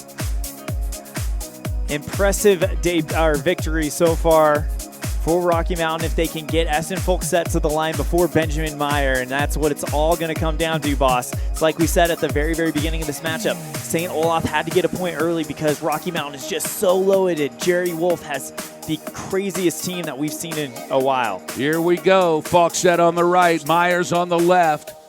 Esten Folksett, the newcomer for Jerry Wolf's Battling Bears. and it is dead even off the hit. Here we go. Here are the big dogs as they make their way down to the final stretch. Who's it going to be? It's going to be Falkset by 10/100ths of a second. Rocky Mountain College's Eston Falkset gets it done and delivers the 2019 USCSA Men's Dual Panel National Championship back to Billings, Montana. What a great performance from the Battlin' Bears. And specifically, the three that got that victory, you're looking at Eston Falkset, Andrzej Rajpolovich, and Elias Holman. Those guys have been the guys getting it done all day for Rocky Mountain College in this competition. The torch has been passed in Billings, Montana. The superstar senior Andrzej Rajpolovich handing it off to Eston Falkset. This is what happens in Billings. This is what Jerry Wolf has built, and it continues to dominate men's ski racing as Falkset, as Andrzej Rajpolovich, and as Elias Holman. They get it done once again, and the Battlin' Bears will stand high atop the podium tonight in Jackson Hole, Wyoming, celebrating this dual panel victory. For the show, it's Sean McCormick on the blue course. It's Ian Taylor on the red course. But the finals have been determined. The engraver is at the trophy right now, hammering in the names of these champions from Rocky Mountain College: Sean McCormick, Eston Falkset, Elias Holman, now Oscar Dahlman, the newcomer, coming down. He'll be on the trophy. And it's led by the senior, Andrzej Rajpolovich. Rocky Mountain College, your 2019 USCSA Men's Dual Panel Champions.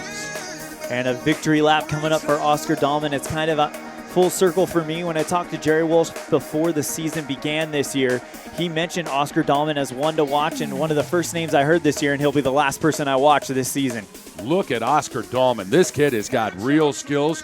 He and Eston Falkset, brand new inside the program, and they are the future of this Battling Bears team from Billings. What an impressive performance by Rocky Mountain College. Congratulations as the seniors have taken their final run here at this USCSA National Championship. I want to say that I have enjoyed watching Andrzej Rajpolovich for the entire 4 years that I've been seeing him come out to this national championship. There was a sad day when Nils Hogbaum left the program and graduated. It was a sad day when Frida Svedberg left the program and graduated, and today it is no different. To watch Andrzej Rajpolovich in his final collegiate ski race here, and he'll take home a national championship with his teammates as he passes the torch here in the 41st annual running of the USCSA National Championships. What a great race, and congratulations to Rocky Mountain College, our national champions here today. Now the Spartans having some fun out in the finish corral. It is a fun day here at Jackson, Wyoming. Thanks for joining us on Super Saturday. We're going to break down the entire week, but we're going to take a quick commercial break here, do some business with our sponsors, get reset, and we'll be back with more live coverage here from Jackson Hole, Wyoming. It's the 2019 USCSA National Championships. Boss Hogg and Elon Olive on the call, and we'll be back right after this.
just before the break, just before the break.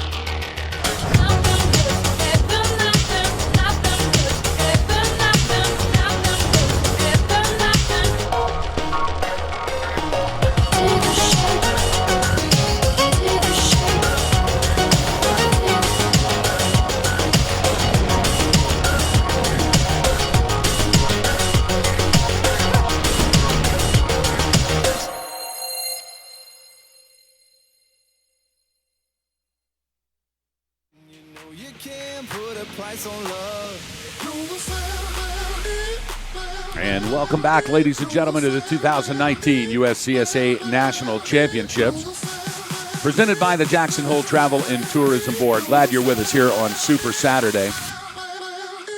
Boss Hogg and Elin Olive just finishing up coverage of the dual panel slalom. Rocky Mountain College winning the team national championship in the men's division. And the Eagles flying high out of Incline Village, and Sierra Nevada College winning the ladies championship here in the dual panel slalom. And as always, it's my pleasure to introduce the president of the Sierra Nevada College in Incline Village. It's Dr. Alan Walker joining me here in the studio. Hey, it's great to be here at my 4th USCSA National Championships here on a Bluebird Day in Jackson Hole. I refer to you only as El Presidente. And you are the only president of a college that shows up to the USCSA National Championships every single year. But you do. You come here because you love it. Tell us about that. Well, that's right. You know, and I'm not here just to support Sierra Nevada College and our great student athletes. And it's been a great week to be an Eagle. I mean, we all know that. But I'm also here, boss, to support all the student athletes that come here to these national championships and all these schools, and I'm here to support USCSA. And you know why? Because USCSA and participation in this event changes lives. That's what we do. It's not just about ski racing. It's not just about snowboarding. It's about changing lives. You know, at Sierra Nevada, it's great. You guys always have national championship quality material and always bring you're always in the discussion. But what we've seen is this amazing progression over at Sierra Nevada College that takes this ethos that was created and just passes it on from generation to generation. It started with Coach Branko Zagar. It then went to Coach Elias Stewars. Now it is on to Coach Mihaela Kosi. And the kids just seem to have this DNA kind of burned into them. And it is about community. It is about all of these kids. It's not any individual. And you can see that. You win a national championship, and they're over there hugging and high-fiving all of the other teammates. Because at the end, we all come across the finish line together, don't we? Yeah, that's right. You know, it's part of a legacy. It even goes back further than Coach Branko when you really look at the history of the program.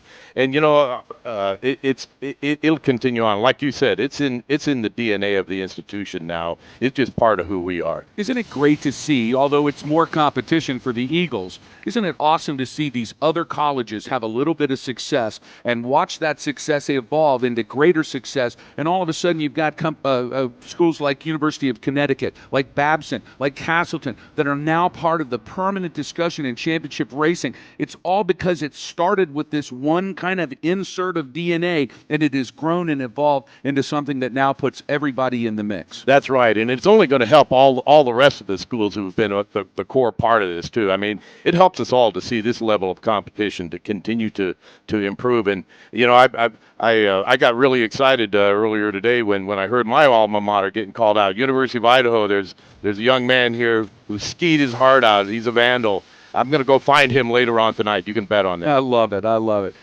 El Presidente, it's important that we keep this thing going. It's important that we take what we built here and continue to grow it, continue to watch it blossom. And I think that the connection between the administration of colleges and these student athletes, and you know how much they sacrifice. You're actually a champion ski racer yourself. You know what it takes to not only be a smart student and do all of the academic requirements that are necessary to get good grades, but then to have to travel to a ski mountain an hour there, an hour back, to sacrifice, to have to give up some of the things that don't get done when they need to be done. We've got some people here too. Looks like we've got a crew. Give me just a second, guys. But it really is a huge commitment and a sacrifice amongst these student athletes. If administrators knew more about that, I think there would be a whole different attitude about what goes on at a place like the National Championships of the USCSA. Wouldn't you agree? Yeah, I think you're onto something here, Boston. So that's why, one of the things I want to do here today is ask all these student athletes who are here, all these parents who are here, look, when you get back to your campuses, go find your president, your respective president, and tell them the boss and El Presidente Walker want them to come to the USCSA National Championships in Lake Placid next year for the first annual Boss Hog President's Cup exhibition race on Saturday, dual gate, dual slalom. El Presidente, are you throwing out an I am official throwing challenge now? throwing it out there. I am throwing it out there. Folks, I want you to understand what you just hear here. El Presidente. Look, we'll get extra ambulances. We'll have extra paramedics, standing by. Imagine that. Imagine if we could get one more college president. Just one more. To come to the USCSA National Championships held in Lake Placid next year, 365 days from today. If we could get one more college president, and you know who that college president ought to be? Come over here. Andras Rajpoglic. I want you to come step right in here. I want to show you the jersey right here. This is the college president. Now, this is the president of Sierra Nevada College. This is one of the finest seniors to ever race for Rocky Mountain College. And if we could put our two presidents together, that'd be a heck of a race, wouldn't it? I think we all forget for that, I think people would pay to see that. Don't you, boss? I think they would pay to see that. I know they would. That's Get this guy in here. Come in. Oh, it's We shut. want to give a shout out. Hold on, I want to get a microphone to you. I want to get a microphone so we can hear you guys. We're going to go ahead and we're going to put you together right here. Hang on just a second. The live television here is you never know what you're going to get. All right, hold that up. Now you can talk right into that. Hello, everybody hear me? Yes, we hear you. All right, I want to give a shout out for Coach Wolf, the best guy in this world. We all love you. We're going to miss you. This is our last year, and this is it. We want to say a big thank you, Jerry. Thanks for everything. Everybody loves you. We're going to miss you. All right. We're going to miss you guys. We're going to miss you, boss. We're going to miss you, brother. This is the best stuff ever. What a great day for you. Congratulations, gentlemen. Awesome job out there. It was just fantastic. We're going to keep this thing going. We're going to get the Rocky Mountain College president to come and ski against the Sierra Nevada College president. That's what's going to happen. We're setting it up right now. Go and see him. You see, this is how we do it. They're going to go and see him. They're going to be over there tomorrow. That's right. Thank you, guys. Right. They're going to be over there tomorrow, and they're going to go in there and they're going to say, Dr. Walker, El Presidente, just put out the challenge. But think about that. And it doesn't matter what the skill set is. You can be the best racer, and their president might not be a very good skier at all. Yes. And at the there end may be a dark horse out there. There might be a dark horse there out might there. be. You never know. But at the end of the race, we're all going to ski across the finish line together. That's right. And that's what it really is all about. So this is it. You heard it here first, folks. Dr. Alan Walker, the president of the Sierra Nevada College, has put out a challenge that next year, 365 days from today, we are going to have the first annual President's Challenge. We're going to do it on Super Saturday. We're going to set up the course. They're going to run with all of the student athletes that are here that you've just watched on this broadcast, and we are going to crown a champion. But the real champions are the student athletes that get the attention and the focus of the presidents of their university. That's the real winner here. Exactly. And I think that could just grow into something huge. Imagine you could come out on Super Saturday and check out this dual panel slalom, and then there's 8 college presidents in a bracket fighting it out to see who's going to be the national championship. Now, we would have to get some defibrillators and some oxygen tanks. Extra paramedics. Yeah, some paramedics on site. We could have a little doctor with a stethoscope right underneath the tent with a red cross. Couple of ambulances parked right behind the shed here. At least 2 or 3 ambulances in the shed. But how great would that be? So here's what we want you to do. If you're watching the broadcast today, we want you to give that some thought. And if you think your college president is up for the challenge, we invite you to contact him immediately. And if you need help from the USCSA, you just let us know. You can check us out at uscsa.com, and we will help you help your college president make the trip to Lake Placid for the first annual President's Cup Challenge starting 365 days from today.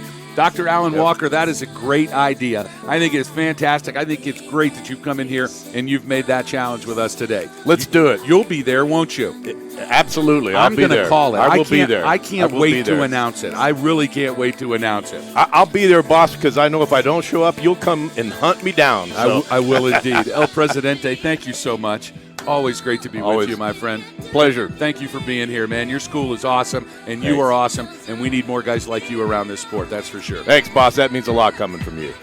Dr. Alan Walker joining us here in the broadcast booth on Super Saturday as we'll take a look out the window and see what we've got in beautiful Jackson Hole, Wyoming on a gorgeous afternoon. Bluebird skies, and the day belongs to Sierra Nevada College, winning the women's dual panel championship. It belongs to Rocky Mountain College, winning the men's national championship in the dual panel, and what a great day it has been.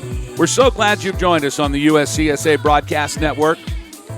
Another 5-day national championship in the books. We'll be back with you just a year from today from Lake Placid, New York, as we'll bring you coverage of the 42nd annual USCSA National Championships. I want to thank my broadcast team. It all starts with our technical director, Mr. Nick McCosey. Thank you, Nick. You are the man. I also want to thank our cameraman here at Alpine. That's Matt Iverson on our high camera. That is Tim Devlin on our low camera. I want to thank my studio director who sits right next to me all week long and pushes the buttons better than anybody. Out of Portland, Maine, that's Mr. Jack Roner. My broadcast partner, his name is Elon Olive, and you can check out his Inside the USCSA podcast online at uscsa.com. All of the folks at the Snow King Resort, all of the great people at the Jackson Hole Ski Club, and all of the fantastic volunteers at the USCSA. It takes a village to put this thing on because we are here to change lives. There's no doubt about it. That's going to do it for us today. I hope you've enjoyed this coverage of Super Saturday on the USCSA Broadcast Network. On behalf of all of us, this is Boss Hogg saying so long, everybody.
Championship, 2 in a row.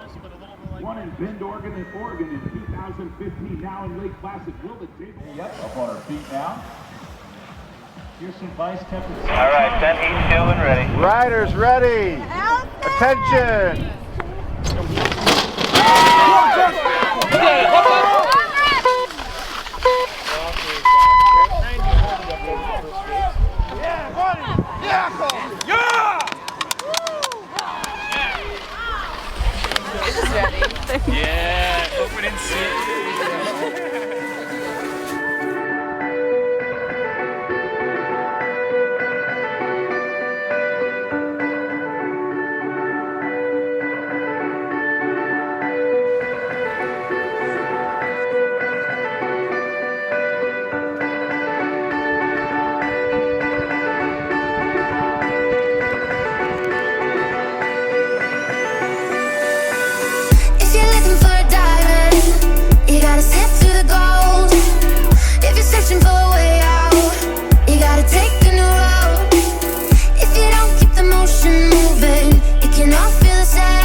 never gonna run and hide. If I get tired and say that I wanna change my mind, put me in a circle so I can change it one more time. Put me in a circle, circle, circle. Put me in a circle, circle, circle.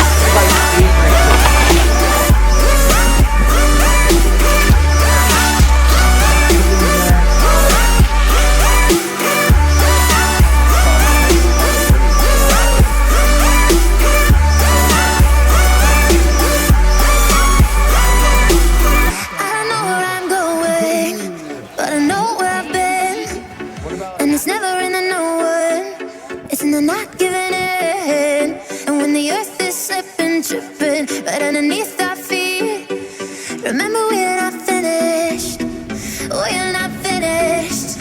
I don't know where I'm going, but I know where I've been.